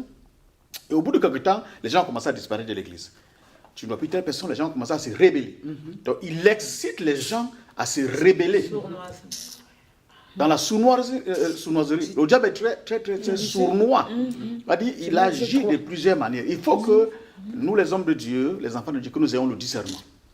Quand quelqu'un arrive à l'église, on ne doit pas tout de suite l'embrasser. Il faut prier d'abord. Même si la personne venait avec des millions, des milliards pour dire je vais soutenir l'œuvre. D'ailleurs, même, ils ne le font même pas. Ils font des promesses, mais qui ne réalisent pas. Et j'ai tellement fait confiance, au bout de, avant vraiment qu'on ouvre les yeux, il avait déjà détruit l'église. On a perdu plus de la moitié de l'église. Des enfants que nous avons amenés à la conversion. Des enfants que nous avons baptisés. Des enfants que nous avons sortis des foyers, dans la souffrance. Au moment où Dieu a commencé à les placer, à les bénir, et il a fait un travail de fond. Jusqu'à ce que Dieu m'ouvre les yeux. On a commencé à prier, et puis Dieu, le Seigneur, nous dit que c'est lui qui est à la base. Et j'étais obligé de l'appeler. Et quand je l'ai appelé, et il a même nié. Et donc lui, c'est pas lui qui le fait. Or, nous savons maintenant que c'est lui qui agit. Vous voyez comment le diable peut passer par des gens. Soi-disant, serviteurs de Dieu, bien frères, qui arrivent à l'église et qui sèment la division. Il faut qu'on fasse attention, il faut qu'on ait le discernement. Pour rapidement passer, il y a aussi une autre sœur comme ça qui était venue à l'église. Une sœur qui est arrivée et la première fois quand elle est arrivée, elle était assise dans la foule et j'ai essayé de lui dire, ma sœur, ok, on va te donner une responsabilité. C'est pour dire quoi aussi? Nous ne devons pas être pressés à donner des responsabilités aux gens parce qu'on ne sait pas qui ils sont. Et la sœur, elle était assise. Et pendant qu'elle est assise là, vous voyez, ici à l'église, il y a deux rangées. Il y a la rangée de la gauche et de la droite. Et quand la rangée de la droite commence à se remplir du monde, elle se déplace. Et j'avais remarqué ça. Et Dieu me dit, regarde son comportement à l'église. Et puis, quand on est en train de prier, que la prière commence fort et que l'adoration devient forte, vous voyez la sœur, elle veut tomber, elle résiste.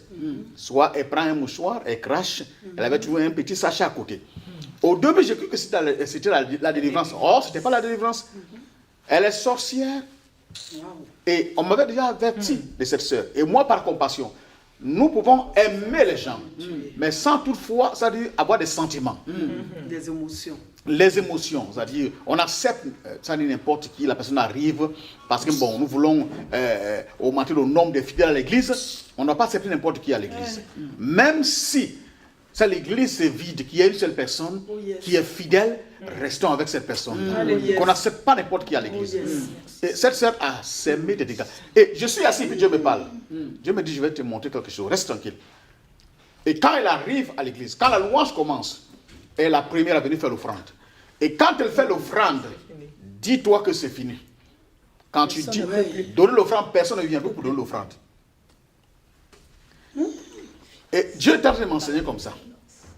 Comment les sorciers agissent à l'église. Elle est assise. Et elle a changé de place. Parce que le côté était rempli. Et quand elle a changé de place, j'ai remarqué que le côté gauche a commencé à se vider. Et le côté droit a commencé à se remplir. Et quand, non, au contraire, le côté a commencé à se remplir. Et le côté gauche était vide. Il faut que ça s'aille là-bas pour ne pas que personne vienne. Et elle a remarqué que le côté où elle était assise a commencé à se remplir. Parce que quand elle est au milieu des gens, elle étouffe. Elle ne peut pas tenir parce que la Bible déclare que le méchant ne peut résister dans l'assemblée des saints. Et quand elle a vu que la salle a commencé à se remplir, elle a changé de stratégie. Elle a voulu être hôtesse. Elle allait rester devant la porte. On ne connaissant toute la porte. C'est dans la porte qu'on rentre. C'est ça. Voilà. Dieu ne rentre pas à la porte. Les anges ne rentrent pas à la porte. Or, on ne place pas n'importe qui devant sa porte. Et on ne donne pas n'importe qui les clés de sa maison. C'est ça. C'est pourquoi même l'église, pour ouvrir, n'importe qui ne doit pas ouvrir l'église. Soit le pasteur, soit quelqu'un que tu fais confiance, qui a l'esprit de Dieu. On ne doit pas n'importe qui. C'est pourquoi moi-même, j'ai ma clé. Je cours, je vais ouvrir l'église. Si ce n'est pas ma fille ou bien un de mes fils, personne ne peut ouvrir l'église. Et voilà comment la sœur est restée devant l'église, devant la porte de l'église. Et l'église a commencé à se vider. Elle était ma fille, elle est avec moi. J'ai dit à ma fille, non, la fille là, comment faire pour que la fille là. Je lui ai dit, ok, j'ai compris. Je vais faire ta délivrance. Et quand j'ai cité le mot délivrance, elle a fouillé, dit qu'elle n'est pas prête pour ça. Toujours, ils sont jamais prêts pour Elle n'est ça. pas prête pour ça. Je lui ai dit que tu as besoin de délivrance. Tu ne peux pas rester devant la porte. C'est la confirmation ce soir. Tu ne peux pas rester devant la porte. Parce qu'il y a un esprit en toi qui chasse les gens. Et il y en a plusieurs comme ça. C'est plusieurs que j'ai vécu. Mais elle, son cas était, c'était fort. L'asthme. C'était le las. Je vous assure qu'il y a eu une sécheresse à l'église. La couronne Oh de gloire. Seigneur. Une sécheresse à l'église. On ne dirait même pas que ça dit Dieu m'utilise. On ne dirait même pas que ça dit... tu es là, tu te poses des questions à savoir, tu mets ton appel, ça dit en cause. Si c'est En encore cause. à chaque Est-ce que Dieu, tu m'as appelé ou tu ne m'as pas appelé? Qu'est-ce que je fais, moi? C'est pas là où c'est Là, moi. à un niveau élevé. Et on a commencé à se poser des questions à l'église. Et vous savez, c'est une ruse. Et quand vous remarquez que quand ça commence comme ça, là, les filles même qui étaient fidèles à toi commencent à partir. Aussi, c'est dit que le parti peut-être l'a péché, peut-être qu'il n'est pas dans la volonté de Dieu. Peut-être que donc, il commence à chercher des églises où il y a du monde. Voilà. Donc, le côté charnel commence à prendre le dessus et il vous abandonne. Je vous assure que l'église a été vidée, on était resté 4 seulement à l'église. 4 à l'église. Couronne de gloire. Et c'est après que j'ai compris que la sœur, c'est une sœur, ça dit, c'est une mission. Elles sont plusieurs comme ça. Elles vont d'église en église, c'est-à-dire pour détruire l'œuvre de Dieu. C'est une mission, donc elles ne peuvent pas abandonner la sorcellerie. Je voudrais dire aux hommes de Dieu, n'acceptez pas n'importe qui. Quelqu'un qui arrive aujourd'hui, non parce qu'il est quitté ailleurs, dans une autre église, vous n'êtes pas obligé de l'accepter. Tu ne sais pas les dégâts qu'il a causés dans cette église. Tu ne sais pas ce qu'il a semé dans l'église. Et on l'embrasse, bien soit, peut-être la sœur est arrivée automatiquement, elle a commencé à payer la dîme, ou bien elle a commencé à donner les offrandes. On voit tout de suite. Tout récemment, on a reçu une sœur comme ça à l'église. Ça ne fait même pas un mois. Parce que j'ai décidé de dire au Seigneur, quiconque arrivera à l'église, si la personne n'est pas bien, c'est un sorcier, une sorcière, que la personne ne fasse même pas une semaine à l'église. Oh yes. Pas une seconde. Et c'est ma prière aujourd'hui. Je vais sur ça. Et la sœur est arrivée. Tellement. Au début, elle a commencé d'abord. Oh, parce que non, vraiment, tu es bien. Oui, j'ai fréquenté les hommes de Dieu. J'étais dans l'autre église. Je l'observais, je regardais. Je suis averti. Seigneur, aide-nous. Quand quelqu'un arrive, la personne commence à faire derrière ses éloges, je sais déjà. Je t'observe, je te regarde. Et puis, on l'a laissé. Tout le monde l'a bien accueilli. Et dit, accueilli-la très bien. On sait ce qui allait. Et elle est restée à l'église au bout de quelques temps. Pendant que j'ai pris pour les gens, elle aussi venait imposer les mains aux gens. J'ai tapé sa main. Sa main. Il y a une sœur qui a prophétisé à l'église, qui Dieu a fait la grâce. Elle n'a jamais prophétisé. Puis elle a prophétisé ce jour-là. Et elle prend la sœur à côté, en train de dire à la sœur, non, c'est le diable qui a parlé en toi. Voilà. J'ai dit, il fallait qu'on vienne me dire ça. Et la reprendre. Donc, le jour où j'ai dit à la sœur, mercredi, il faut que je te voie pour te parler. La sœur, le lendemain, le Seigneur va me confirmer maintenant que c'était un agent du diable. La sœur n'est pas venue à l'église. Je vois mon téléphone, je peux même vous montrer le message. Elle me balance un message. Les personnes impolies. Elle me balance un message. Et un message. Et puis je réponds au message, ma soeur, je ne comprends pas ton message. Elle me dit c'est français. Avec une arrogance. Donc je dis ok, il faut que j'aille plus loin encore. Je prends mon téléphone, je l'appelle. Tout de suite, elle a commencé à m'agresser au téléphone. Ma fille, on était avec mes enfants dans la voiture. Ils ont entendu la voix de la soeur. Elles étaient étonnées. Elles étaient vraiment abasourdies. Mais comment? C'est la soeur qui m'a dit, ma soeur, c'est toi qui parles comme ça? Je dis, ok, arrête, tu ne me parles pas sur ce ton. Tu baisses le ton. Si tu as envie de me parler, tu viens à l'église. Et moi, je ne venais plus à l'église. J'ai compris tout soutenir, ma soeur. Moi, je n'ai pas besoin de toi. Et elle a commencé à dire, moi, j'étais venu pour te soutenir. Non, tu ne peux pas me soutenir.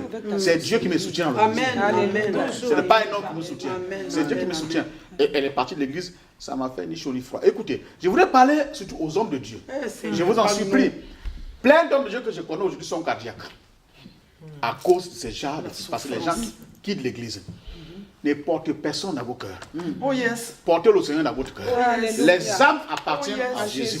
yes. Le Seigneur veut envoyer les âmes, le Seigneur les enverra.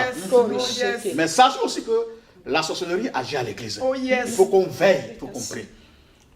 Le secret, c'est dans la prière et dans le jeûne. Oh yes. C'est par là. Vous savez, on combat les œuvres du diable, il faut qu'on les dévoile aussi. Amen, alléluia. Il faut qu'on les dévoile, il faut qu'on dise réellement ce qu'il y a. Bien aimé.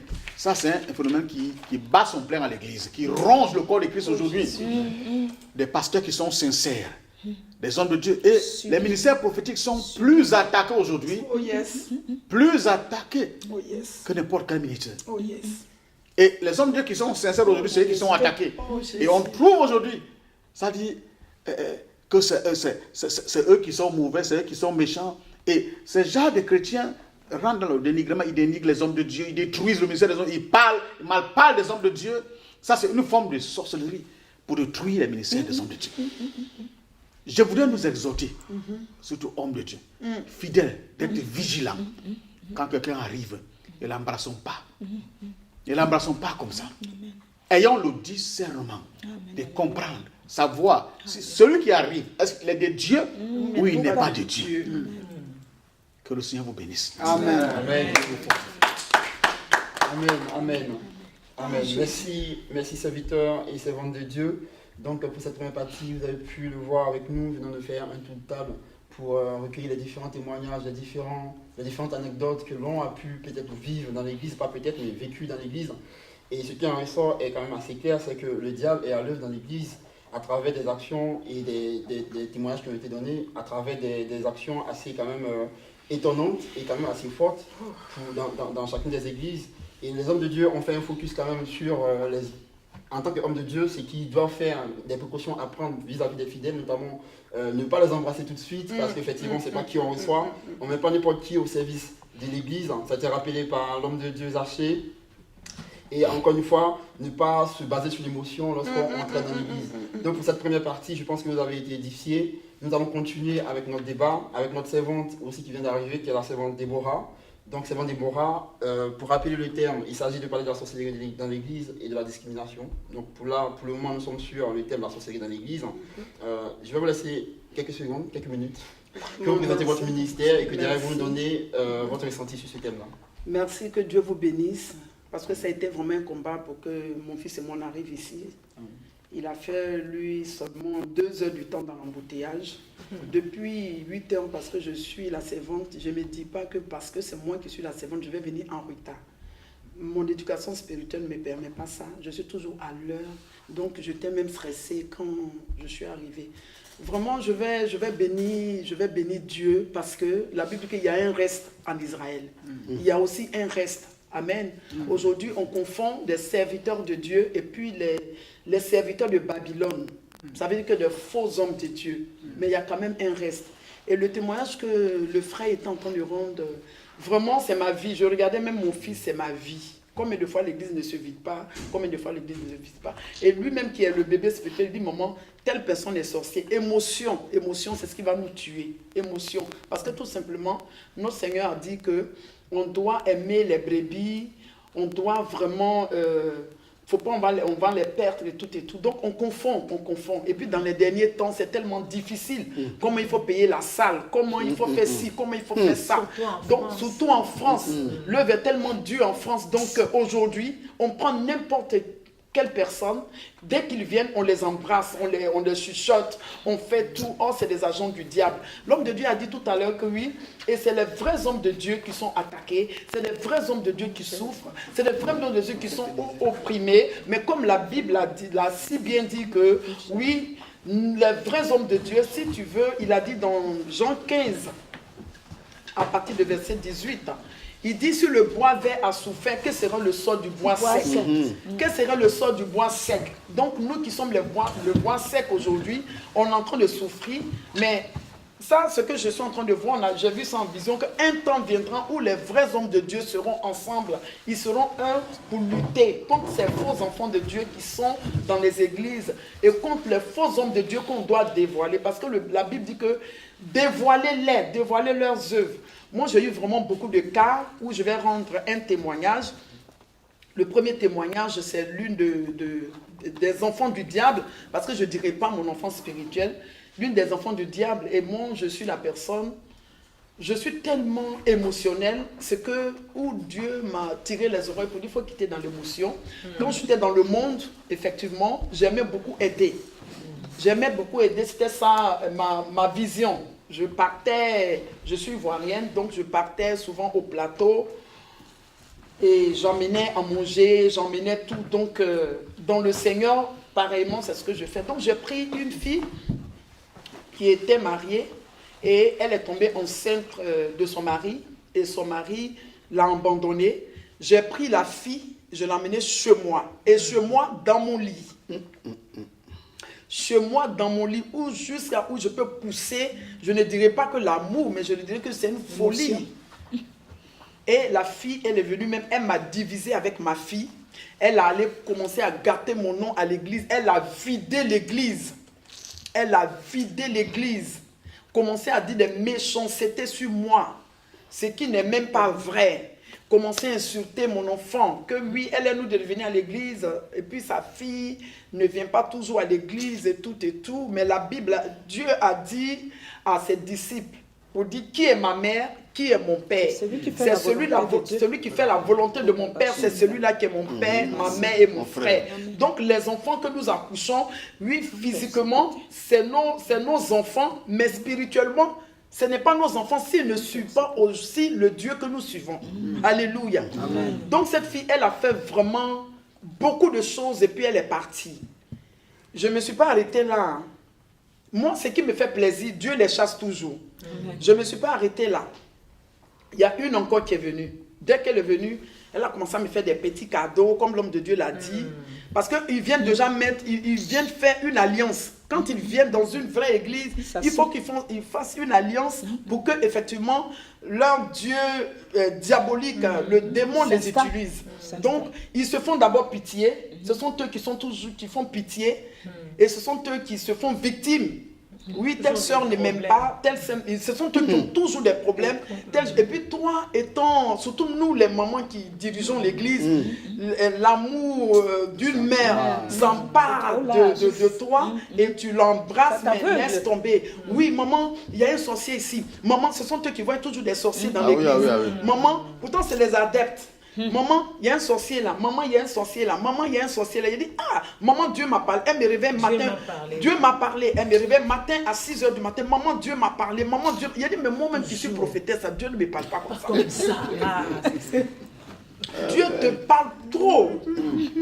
Il est devenu bavard. Fais attention, Dieu est devenu bavard. Tu ne gênes pas trop, mais tu écoutes trop. Donc, cette fille-là, vraiment, elle était vraiment venue en mission. Quand elle est venue, il y avait du monde.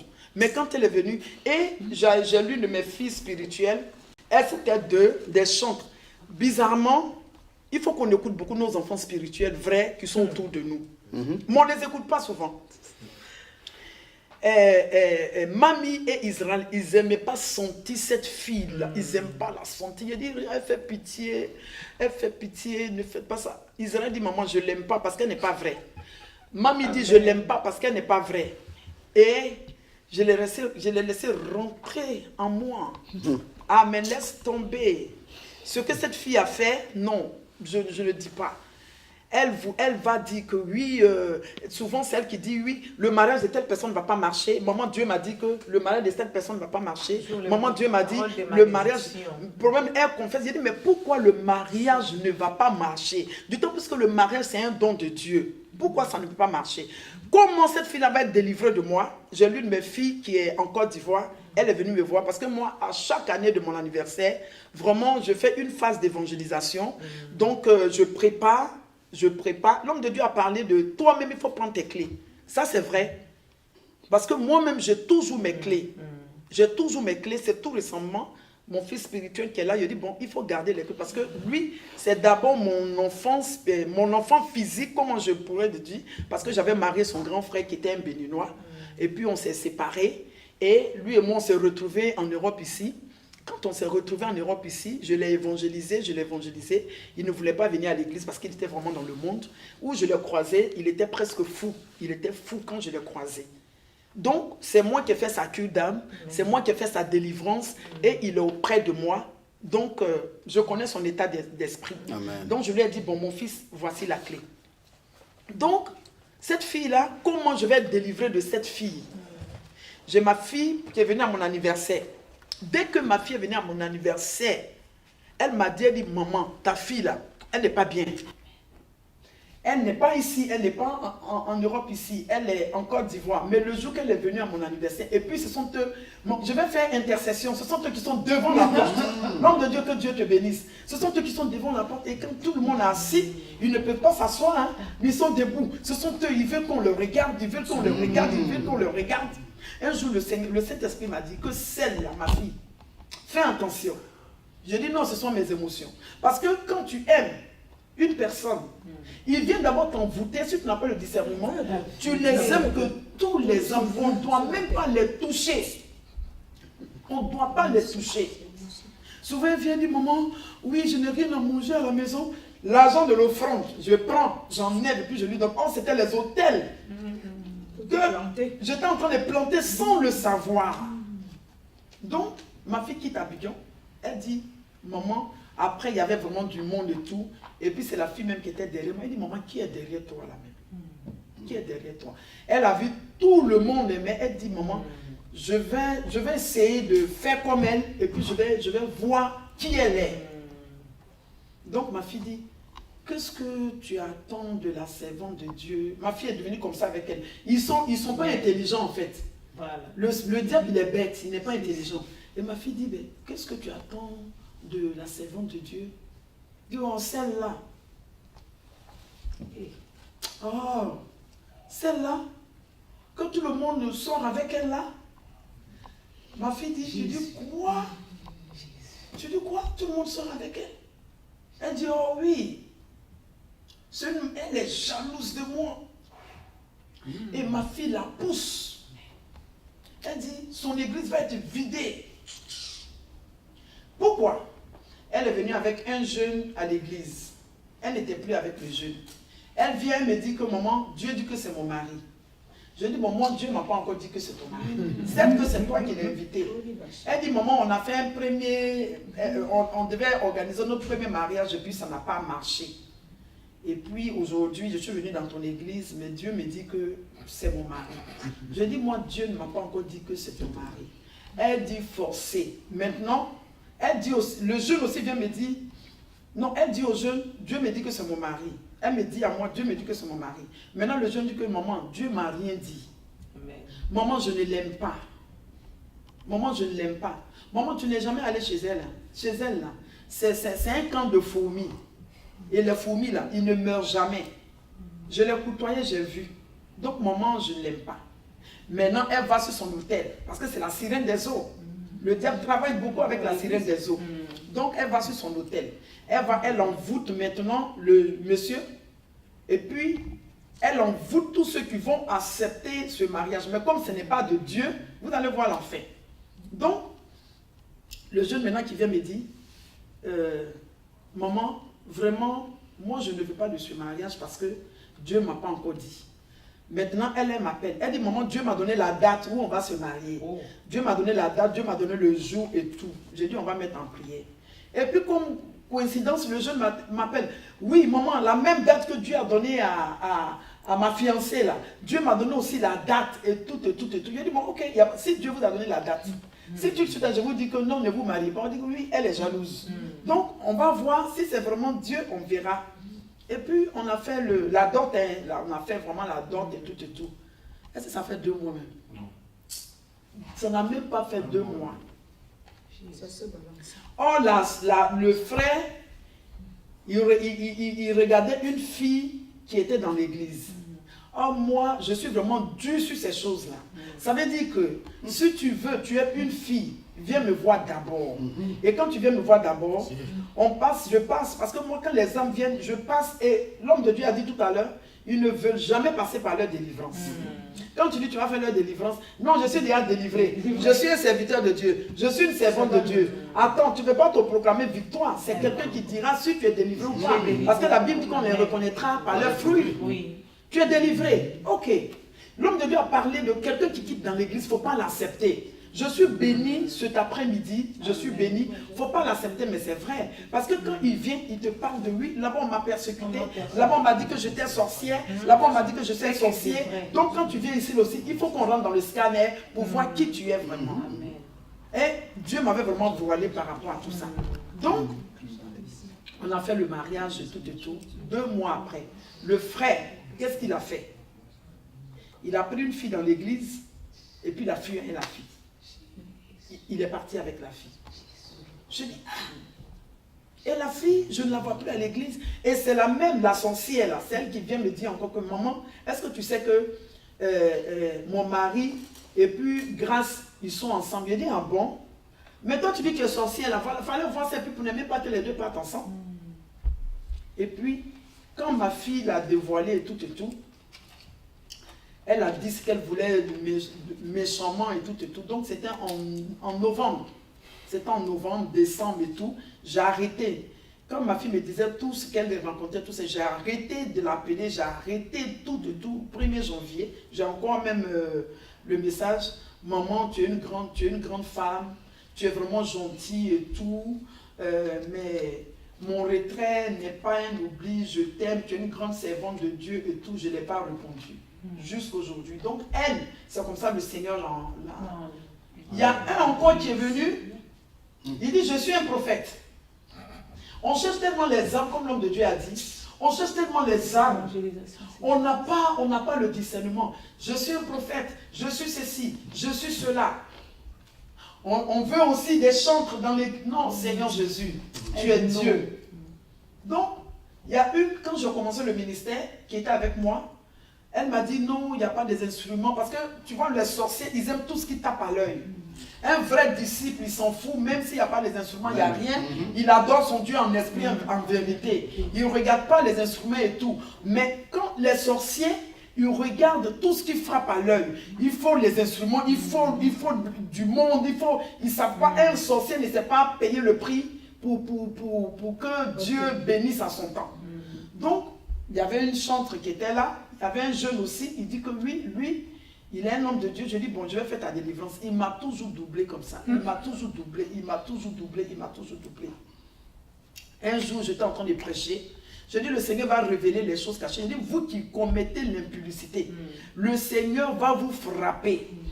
J'ai commencé à dire ça, le Seigneur va vous frapper. Parce que notre Dieu, là, il est le Dieu de l'ordre, il n'est pas le Dieu des désordres. Donc, c'est ce que tu es en train de faire. Un jour, Dieu va te frapper, Dieu te voit. Moi, je disais ça comme ça. Avant même d'aller, j'avais plein d'hommes de Dieu autour de moi. Dieu merci, mon fils est là. Maman, tous ceux qui sont autour de toi, ce n'est pas des hommes de Dieu. Ils sont jaloux de toi. C'est des sorciers. Il ne faut pas dire ça. Ne dis pas ça. Ne dis pas ça. Dis, maman, comme je suis encore bébé spirituel, quand je te parle, tu ne me goûtes pas. Mais ce que je suis en train de te dire là, c'est la vérité. Parce que quand un homme de Dieu vient, un vrai homme de Dieu vient dans une église, c'est pour croître. C'est pour encore croître l'église. Ils ne viennent pas pour détruire l'église. Mais quand eux, ils viennent, ils n'ont pas amené une âme. Ils n'ont pas amené une âme. Quand tu dis, on va jeûner ensemble, parce que la Bible dit que là où 2 personnes sont rassemblées à son nom, il est présent. Donc quand toi, tu viens auprès, la Bible dit qu'on doit aller 2 à 2. Normalement, nous devons aller 2 à 2. Donc vous venez autour d'un serviteur de Dieu, vous rentrez, vous demandez une nouvelle. Et puis le serviteur de Dieu vous donne une nouvelle de comment l'œuvre est, où l'œuvre a arrêté, quelles sont les difficultés qui se passent dans l'œuvre et tout et tout. Et puis vous, avec l'homme de Dieu, vous faites croître l'œuvre. Mais non, hein. Moi, je viens à l'heure, eux, ils ne viennent pas à l'heure. Quand il y a la veillée, ils ne viennent pas. Ils ne vont pas appeler pour dire que pourquoi ils ne sont pas venus. Dimanche, ils viennent, ils s'asseyent comme de rien n'était et tout et tout. Donc, souvent, mes enfants me disent, maman, les hommes de Dieu là même là, comment vous travaillez? Comment vous travaillez? J'ai même amené en mission un homme de Dieu qui n'avait pas de maison. Je lui ai dit, bon, va auprès de mon fils. Comme lui, il sort d'une maladie spirituelle, va vivre avec lui. Or, j'étais allé enfoncer le pauvre enfant. Il attaquait cet enfant, il l'attaquait. L'enfant m'appelle, l'enfant dit, maman, le monsieur que tu m'as emmené là, mon fils, ça ne te dérange pas. Hein? Le monsieur que tu... C'est pas un homme de Dieu, maman. C'est pas un homme, il avait seulement 2 mois, 3 mois de conversion. Hein? Le pauvre. Oui. Il dit, maman, depuis que tu as emmené cet homme dans ma maison, c'est maintenant même les démons du Bénin sont remplis ici. Maman, ce n'est pas un homme de Dieu. L'enfant a fui sa maison, il est venu chez moi. Il a fui sa maison, il est venu chez moi. Il dit, maman, il ne jeûne pas avec moi. Il ne prie pas avec moi. Il ne fait rien avec moi, maman. Maman, j'ai peur. Et il prenait les affaires de l'enfant. Donc l'enfant, certes qu'il a beaucoup d'habits, beaucoup de choses, mais il a ces choses qu'il aime. Donc un jour, l'enfant cherche ses baskets. Il ne voit pas ses baskets. Il dit, papa, où sont mes baskets? Il dit, je n'ai pas vu tes baskets.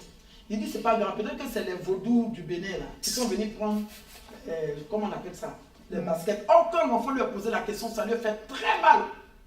Il a gardé ça dans son cœur. Quand l'enfant même est venu à la maison, il ne dormait plus à la maison. Il a fait, je crois, 2 semaines à la maison, puis tu as fui de la maison, non?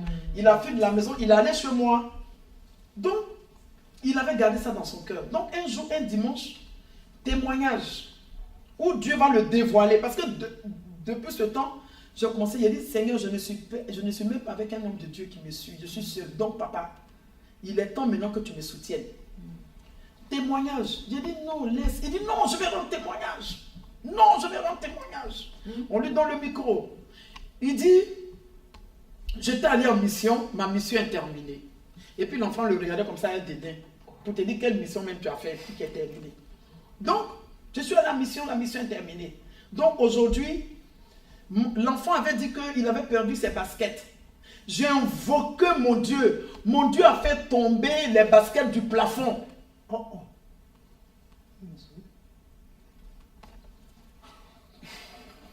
L'enfant a fait chose, mon Dieu a fait tomber. Non, il dit j'ai invoqué les esprits, pardon. C'est ce qu'il a dit. Il dit j'ai invoqué les esprits et les esprits ont fait tomber les baskets du plafond. L'église, on était beaucoup comme ça à l'église. L'église était scandalisée. Les esprits ont fait tomber les baskets du plafond et puis il a jeté ça sur l'enfant. Ce jour, il y avait de nouvelles armes. Il a jeté. L'enfant aussi, c'est un enfant, puis c'est un bébé spirituel, il s'est levé. Il voulait aller le frapper. Il dit, mais je t'ai fait quoi? Je t'ai fait quoi? Puis tu es contre moi comme ça, je t'ai fait quoi? Entre-temps, il y avait 3 femmes. Elles étaient, non, 2. Tout cela, c'était les agents du diable, et puis ils étaient autour de moi. C'était les agents du diable, et puis ils étaient autour de moi. Ils veulent, quand je ne leur donne pas le micro, ils se fâchent. Donc, un temps, le Seigneur dit que ne leur donne plus le micro. Et tu vas voir leur comportement. Je ne leur donnais plus le micro. Et puis il m'appelle, il dit, mais servant de Dieu, ça fait un temps que tu ne donnes plus le micro. Il dit, est-ce que c'est forcé? Depuis que vous êtes arrivé là, combien d'âmes vous avez sauvées? Depuis que vous êtes arrivé là, parce que c'est les âmes que moi j'ai péché. Combien d'âmes que vous avez sauvées? Donc, c'est la prière. La Bible dit que la prière du juste, c'est une grande efficacité. Il dit, Seigneur, si ces gens-là sont de toi, et pardon, j'ai mis cet homme-là sur discipline 3 mois. Je dis à partir d'aujourd'hui, ce que tu as fait devant la foule là, je ne veux plus que tu t'asseyes dans le corps pastoral. Assois-toi derrière. Et l'homme de Dieu, je ne devais même pas dire assois, je devais le chasser catégoriquement. Mais le derrière qu'il était, il a chassé tous les armes. Dimanche, telle personne vient, oh non, je n'ai plus envie de venir, je n'ai plus envie de prier, je suis étouffé, je suis ceci, je suis cela. Il a chassé tous les âmes. Mais ce qu'ils ont oublié, quand Dieu t'a appelé, tu ne peux pas abandonner. Il a chassé tous les âmes. On voit qu'il chasse tous les âmes. Les 2 sorcières qui étaient là, elles sont parties. On dit, bon, toi, finis ta mission. Les hommes de Dieu, quand tu es de Dieu, quel que soit le vent, quelle que soit la tempête, quel que soit tout, un temps, Dieu, il va te regarder faire. Et puis un temps, il va dire non, stop. Il faut vivre la sanctification. Il faut vivre le jeûne, il faut vivre la prière. Amen.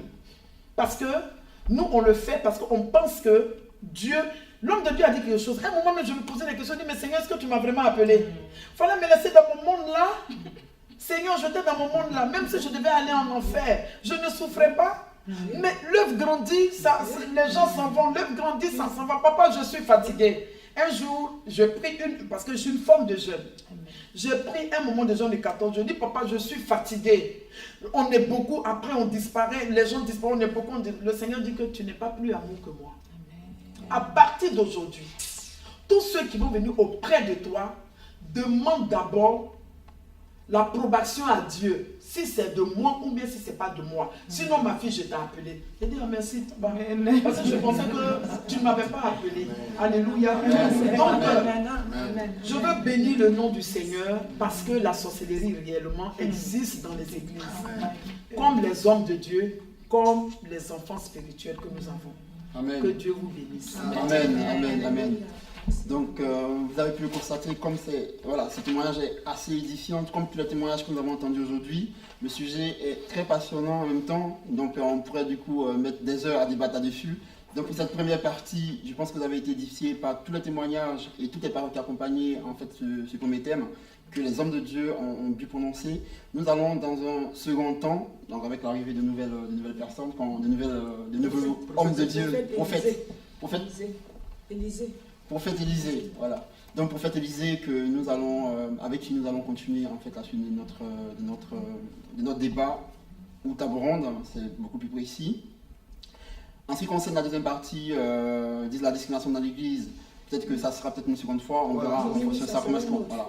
Donc nous allons nous focaliser sur le premier thème de notre table ronde qui est la sorcellerie dans l'Église. Donc sans plus tarder, nous allons recevoir le prophète Élisée qui va se présenter pour nous présenter son ministère et nous donner son point de vue sur ce thème-là qui est assez passionnant. Que Dieu nous bénisse. Amen. Je suis le prophète Élisée. Je suis serviteur à la baie désert de Papakoula. Et donc c'est avec grand plaisir que je prends part à cet entretien qui aborde un thème très important, qui est bien sûr la sorcellerie dans l'église locale. Et je pense qu'il y a eu pas mal de témoignages qui ont déjà été dits. Mais ce que je veux ajouter concernant bien sûr mon point de vue, c'est que ce que nous devons savoir, ce que nous devons savoir, c'est que le projet du diable, c'est bien sûr contre les églises charismatiques. Les églises charismatiques, parce que quand on a entendu les témoignages de certains pratiquants de la sorcellerie qui sont convertis au Seigneur, ils ont révélé qu'il y a des complots qui sont faits pour détruire le corps de Christ, pour détruire la vie de certains serviteurs de Dieu, pour détruire la vie, même la ferveur que peut avoir une église, ou l'impact que l'église peut avoir dans sa région, dans sa ville. Et donc, à côté de ce qu'il y a aussi des agents du diable qui travaillent dans l'église, moi j'aimerais plus mettre l'accent sur, bien sûr, les serviteurs de Dieu que nous sommes. On ne peut pas être en marge de cette situation parce que aujourd'hui, la sorcellerie est diversifiée. Elle se manifeste sous plusieurs formes. C'est vrai que de façon générale, c'est bien sûr le fait d'avoir recours à certaines pratiques mystiques ou maléfiques dans le but de ternir ou de détruire. Mais il y a certaines attitudes même qui augurent de la sorcellerie. Par exemple, dans l'église aujourd'hui, quand on a des serviteurs de Dieu qui essaient d'intégrer dans des doctrines divines des principes culturels ou traditionnels, ça fait partie aussi de la sorcellerie. On a des églises qui sont aujourd'hui qui ont des modèles qui sont inspirés des cultures et des traditions. On a des serviteurs de Dieu aujourd'hui qui copient même certaines valeurs traditionnelles dans l'église. Ça, c'est de la sorcellerie.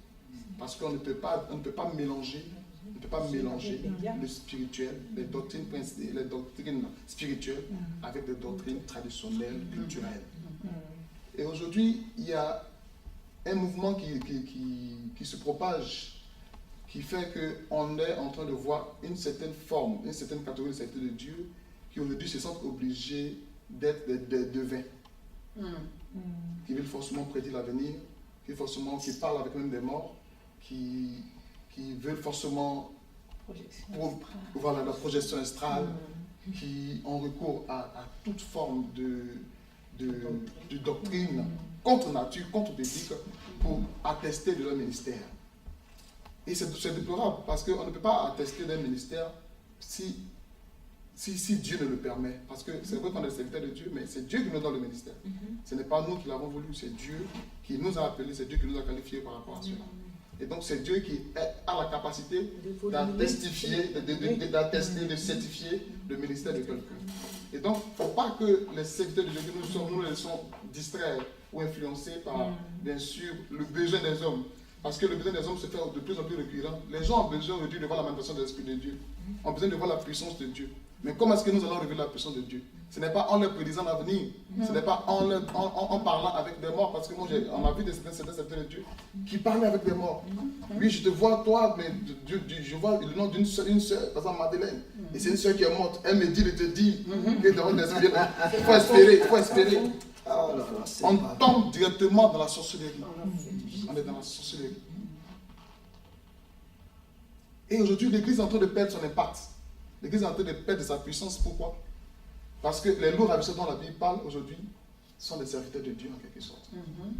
Et nous devons faire cette vraie attention aux fidèles qui sont les agents, mais en même temps aussi dans la grande famille qui est le corps de Christ, il y a aussi des serviteurs de Dieu qui sont même des sorciers, qui s'érigent en sorciers et qui s'opposent même à l'avancement de l'œuvre de Dieu. Dans la vie des serviteurs de Dieu qui étaient en conflit, des églises qui étaient en conflit, parce que les serviteurs de Dieu combattaient d'autres églises parce qu'ils les empêchaient d'évoluer, parce qu'ils les combattaient, ils les jalousaient. Et ça, c'est de la sorcellerie. C'est de la sorcellerie. On ne peut pas admettre que la Bible dit que nous sommes le corps de Christ. Ça veut dire que quel que soit le don ou la qualité du ministère de l'autre, nous devons davantage travailler en symbiose, travailler en harmonie. Pourquoi? Parce que nous travaillons pour la même cause, c'est-à-dire l'avancement de l'œuvre du Seigneur. Mais comment est-ce que ça peut arriver que des serviteurs de Dieu aujourd'hui sont eux-mêmes en conflit, s'opposent? Il n'y a pas d'entente, il n'y a pas d'union, il n'y a pas d'amour. C'est de la sorcellerie. Il y a pas mal de témoignages que nous pourrons égrener durant ce débat. Mais je veux déjà m'arrêter sur ce point. Et parce qu'il dit quelque chose de très important.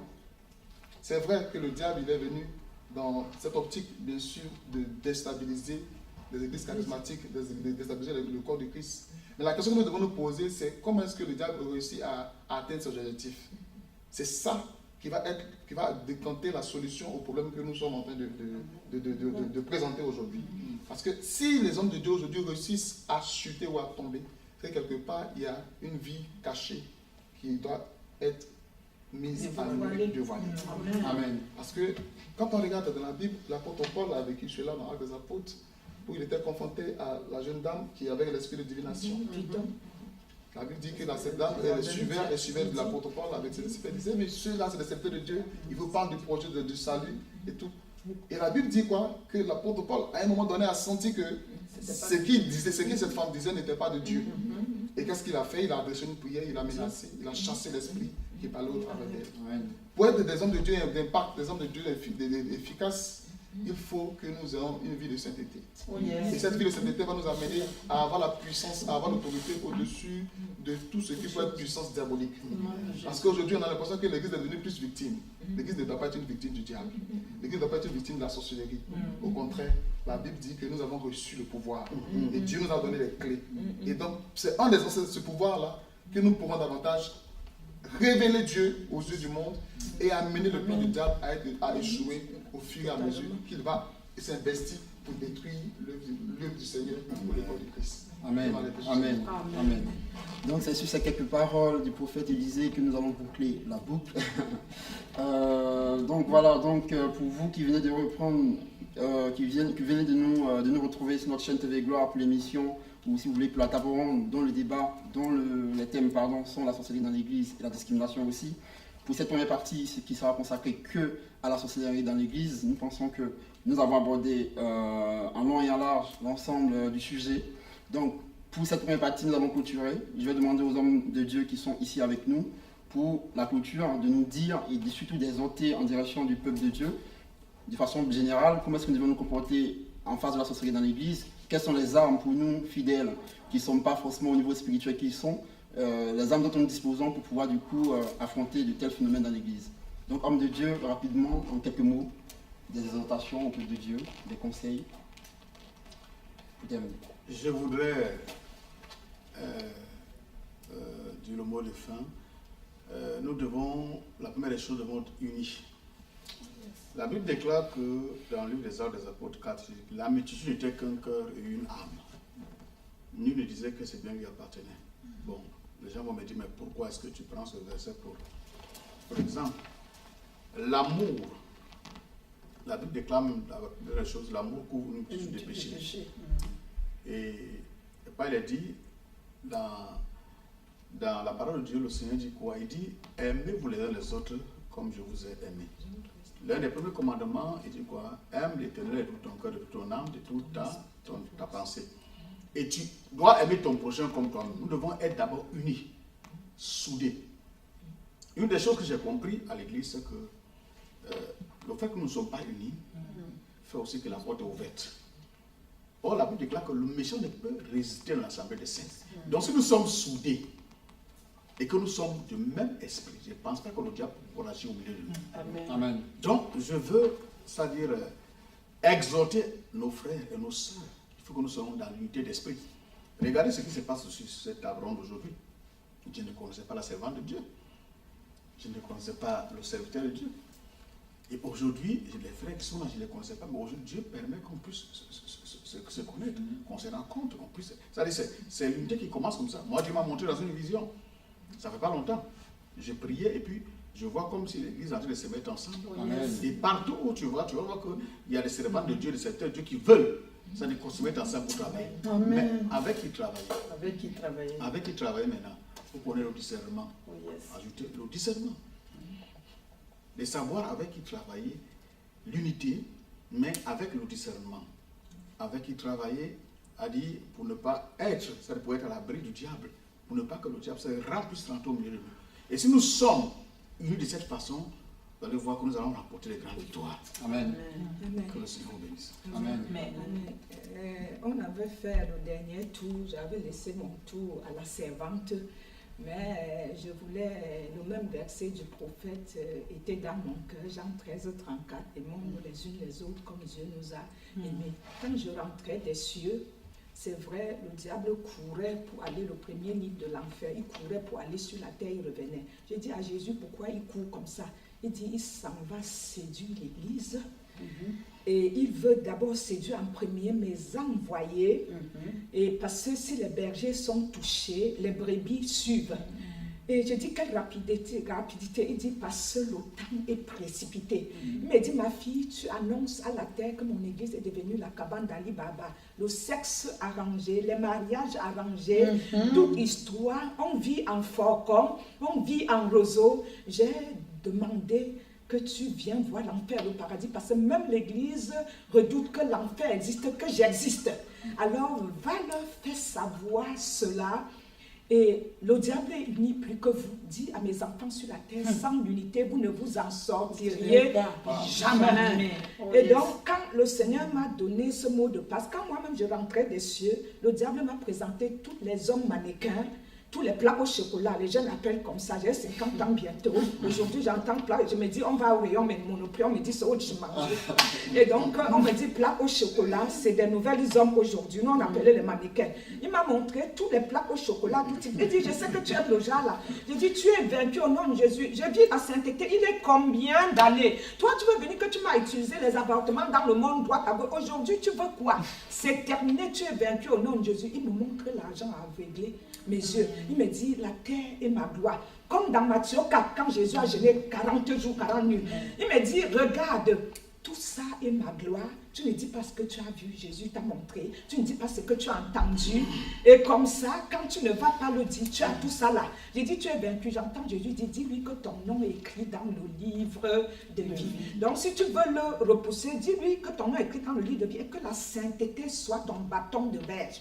Tu vis une vie de pureté. Je dis aux jeunes, ils sont là de couronne de gloire. On reste 4 à l'église. La sorcière est venue vider l'église. On est 4 à la couronne de gloire. Elle est venue vouloir les choses frapper comme la servante dit. Tout est bon, on va changer d'église. Il faut ceci. Je vais amener un pasteur qui remplit les églises. Tu veux, il faut. Et c'est elle-même qui veut que l'ABC me tue, elle prend mon église. Et on reste 4. J'ai dit, je veux préparer toujours les 4 là. Si Jésus arrive, qu'il puisse dire, bien bon serviteur, servant dans la joie de ton maître. Et s'ils s'en vont avant l'enlèvement, comme le livre de l'enlèvement le dit, ils iront attendre au sein d'Abraham avant l'enlèvement. Ne cédons pas. Elle m'a dit qu'elle voulait me manger la sorcière pour me mettre dans le gros lot, que j'étais représenté un gros lot. Elle voulait m'ajouter pour couvrir son gros lot. Elle refusait la délivrance. Vous, quand vous faites les rituels, les groupes de prière, demandez qui est la personne avec qui tu fais les groupes de prière. Il n'y a pas de rituel avec Dieu. Béliat ne mélange pas jamais avec Jésus-Christ. Tu dois discerner. Si tu ne vis pas une vie de sainteté, tu es un enfant de Dieu, un servant, serviteur. Tes yeux sont toujours tel jupe, tu passes mini-jupe. Si tu es tout dans le monde, où est le changement? Toute chose ancienne est passée, toute chose est devenue nouvelle. Si Job avait vécu la sainteté, Job 1, toi aussi, moi et toi, de chair et d'os, nous pouvions vivre. Si seulement ta volonté est là, c'est le vouloir et le faire. Et c'est aussi une décision que nous devions prendre pour le faire. Et Dieu nous aide. Dieu parle d'une façon ou d'une autre. Job 33 te le dit. Et donc, prends le temps dans la face de Dieu et tu seras prophète, prophétesse de ta propre vie. Amen. Et n'oublie pas les livres de TV Gloire. Nous allons présenter tout à l'heure de la prophétesse révérende Sarah. Ce sont les livres salutaires et elles t'entraînent à atteindre le but. Seulement sanctifie ta vie, purifie ton cœur. Hébreux 12, 14. Je finis sur ça. Amen. Amen. Soyez bénis. Merci vraiment pour cette entrevue. Donc on doit, c'est vrai, comme vous avez parlé de l'amour, c'est le fondement, c'est l'épicentre même de l'œuvre de Dieu. Donc si moi, pendant que je prie, je dis bah Seigneur, montre-moi le chant de mon frère Zaché, de ma soeur Déborah, hein, alors de ma soeur Sarah, si je prie que pour mon chant, je deviens égoïste, c'est de l'égoïsme spirituel. Donc en demandant avec les chants, Dieu peut me révéler ce qui se passe là-bas, et je prie et je vais faire appel, voilà, telle chose. Mais quand aujourd'hui une église se vide, qu'il y en a un qui est content, que les brebis arrivent, on ne leur demande pas d'où vous venez, et qu'est-ce qui a fait que vous avez quitté l'église là-bas, et qu'on se contente de remplir les chaises, il y a un problème. Alors, le ministère, c'est le ministère de l'intérieur, le ministère du ventre, et non plutôt, on n'est pas content, voilà, c'est pas par l'amour de Dieu. Donc voilà, ce qui fait qu'aujourd'hui aussi que chacun est resté dans son périmètre, dans son périmètre, c'est à cause de tout ce qu'on voit aujourd'hui, mais on ne doit pas être, comment on appelle ça, on n'a pas cultivé la paranoïa, il peut quand même avoir, il y a quand même des vrais, même s'il y a plus de faux, il y a quand même le reste encore. Donc on essaie donc de prier les uns pour les autres, et puis arriver que le berger est fatigué, qui dort dans le champ avec les brebis qui sont autour. Quand je prends le vrai berger, les animaux et le berger, mais c'est la brebis qui est souvent confrontée aux difficultés, et quand elle hurle, le berger se réveille. Donc les bergers, chaque brebis doit être une sentinelle aussi, pour les bergers et pour l'église. Voilà, donc vous, les brebis, ne dormez pas, vous aussi, soyez sentinelles l'une des autres, mais aussi de votre berger. Voilà, et c'est dans cette synergie-là que nous allons pouvoir détecter le mouvement de toute personne qui viendrait sous l'inspiration du diable pour pouvoir détruire. Soyez bénis. Amen. Amen. Non, je bénis le Seigneur pour cette opportunité qui m'a été donnée de me prononcer sur ce thème. Et pour conclure, j'aimerais dire à tous ceux qui nous ont suivis ou qui suivent cette émission, avec des clairs des gens, que Dieu recherche des vrais adorateurs. Et pour nous, ce sera l'arme la plus puissante en face des yeux du diable, d'être des vrais adorateurs, c'est qu'adore Dieu en esprit et en vérité. Il faut que l'Église aujourd'hui essaie de ne pas être falsifiée. Il faut que l'Église essaie de ne pas être corrompue. Il faut que l'Église aspire à la perfection. Il faut que l'Église aspire à plaire à Dieu. Parce que tant que nous ne serons pas agréables aux yeux du Seigneur, nous serons en train de donner l'accès au diable pour venir encore tourmenter, bouleverser tout le projet de Dieu dans nos communautés. Que Dieu nous bénisse. Amen. Maintenant, nos desservantes. Mais moi, je dirais que tous les serviteurs de Dieu ici présents ont vraiment plus d'expérience que nous autres qui venons d'arriver dans l'œuvre de Dieu. Et je dirais que les plus importants, c'est la fidélité. En fait. Donc, du coup, en tant que responsable spirituel, nous devons vraiment nous baser sur la fidélité, parce que le diable est le contraire de tout ce qui est Dieu. Le diable ne peut pas être fidèle, parce que ça ne lui appartient pas. Donc, ce que nous devons faire, et en tant que responsable spirituel ou le peuple de Dieu, nous devons vraiment être fidèles, parce qu'au fur et à mesure que nous avançons avec le Seigneur nous révélera des choses cachées dans les vies de chacun de nous, dans les vies des fidèles, et c'est ça qui compte premièrement. et que Dieu nous bénisse. Amen. Alléluia. Que le nom du Seigneur soit béni. La parole de Dieu déclare dans Matthieu 6, à partir du verset 33, Alléluia, que nous devons rechercher le royaume des cieux et sa justice, et toutes choses nous reviendront par-dessus tout. Qui voudrait du quoi? Nous, les hommes de Dieu, commençons par nous, nous devons rechercher la prière, nous devons rechercher le discernement, nous devons rechercher la vraie prédication. Nous ne devons pas prêcher les prédications, oui, Dieu va te bénir. Tu vas être béni, tu vas être riche. Recherchons le royaume des cieux. Ça veut dire, recherchons les enfants de Dieu, parce que c'est pour cela que nous avons été établis. Recherchons les enfants de Dieu qui sont vraiment fatigués et chargés. Ne recherchons pas des enfants de Dieu parce qu'ils ont l'argent. Ne recherchons pas les enfants de Dieu parce qu'ils vont peut-être embellir l'église. Et l'église, c'est lui, c'est moi. Amen. Il nous dit encore dans Jean 15, à partir du verset 16, qu'il nous a choisis et il nous a établis. Et il nous a dit que si nous produisons des fruits, demandons ce que nous voulons. Amen. Amen. Et il nous a dit encore, où je vais terminer, dans Luc 10, verset 19, qu'il nous a donné le pouvoir de marcher sur les serpents et sur les scorpions. Nous disions souvent ces versets, mais nous ne les mettons pas en pratique. Et la dernière chose, c'est l'amour. La main dans la main. C'est l'amour. Comme la servante de Dieu l'a dit tout à l'heure, et l'homme de Dieu l'a dit tout à l'heure, on doit prier. Ça dit que tous serviteurs de Dieu, nous sommes des intercesseurs. Parce que l'église, nous sommes l'église, mais le propriétaire, c'est Jésus-Christ de Nazareth. Donc, un jour, nous allons lui rendre compte. Donc, aujourd'hui, prie pour ta soeur qui a son église, qui est une jeune église. Prie pour ta soeur qui a peut-être une grande église et que Dieu fasse vraiment le tri. Donc, ce que je vais dire aux frères, aux sœurs, Jésus revient bientôt. Relevons-nous pour le combat. Que Dieu vous bénisse. Amen, amen. Merci, servantes, serviteurs de Dieu. Donc, chers téléspectateurs, vous avez bien compris, le mot d'ordre est l'amour, l'unité dans l'église, le discernement, la fidélité, la prière, donc que nous soyons des sentinelles pour nos bergers. Voilà, donc voici pour en résumer en quelques mots ce premier débat ou première table ronde avec les serviteurs de Dieu. Nous allons continuer dans une seconde partie avec le second thème qui est la discrimination dans l'église.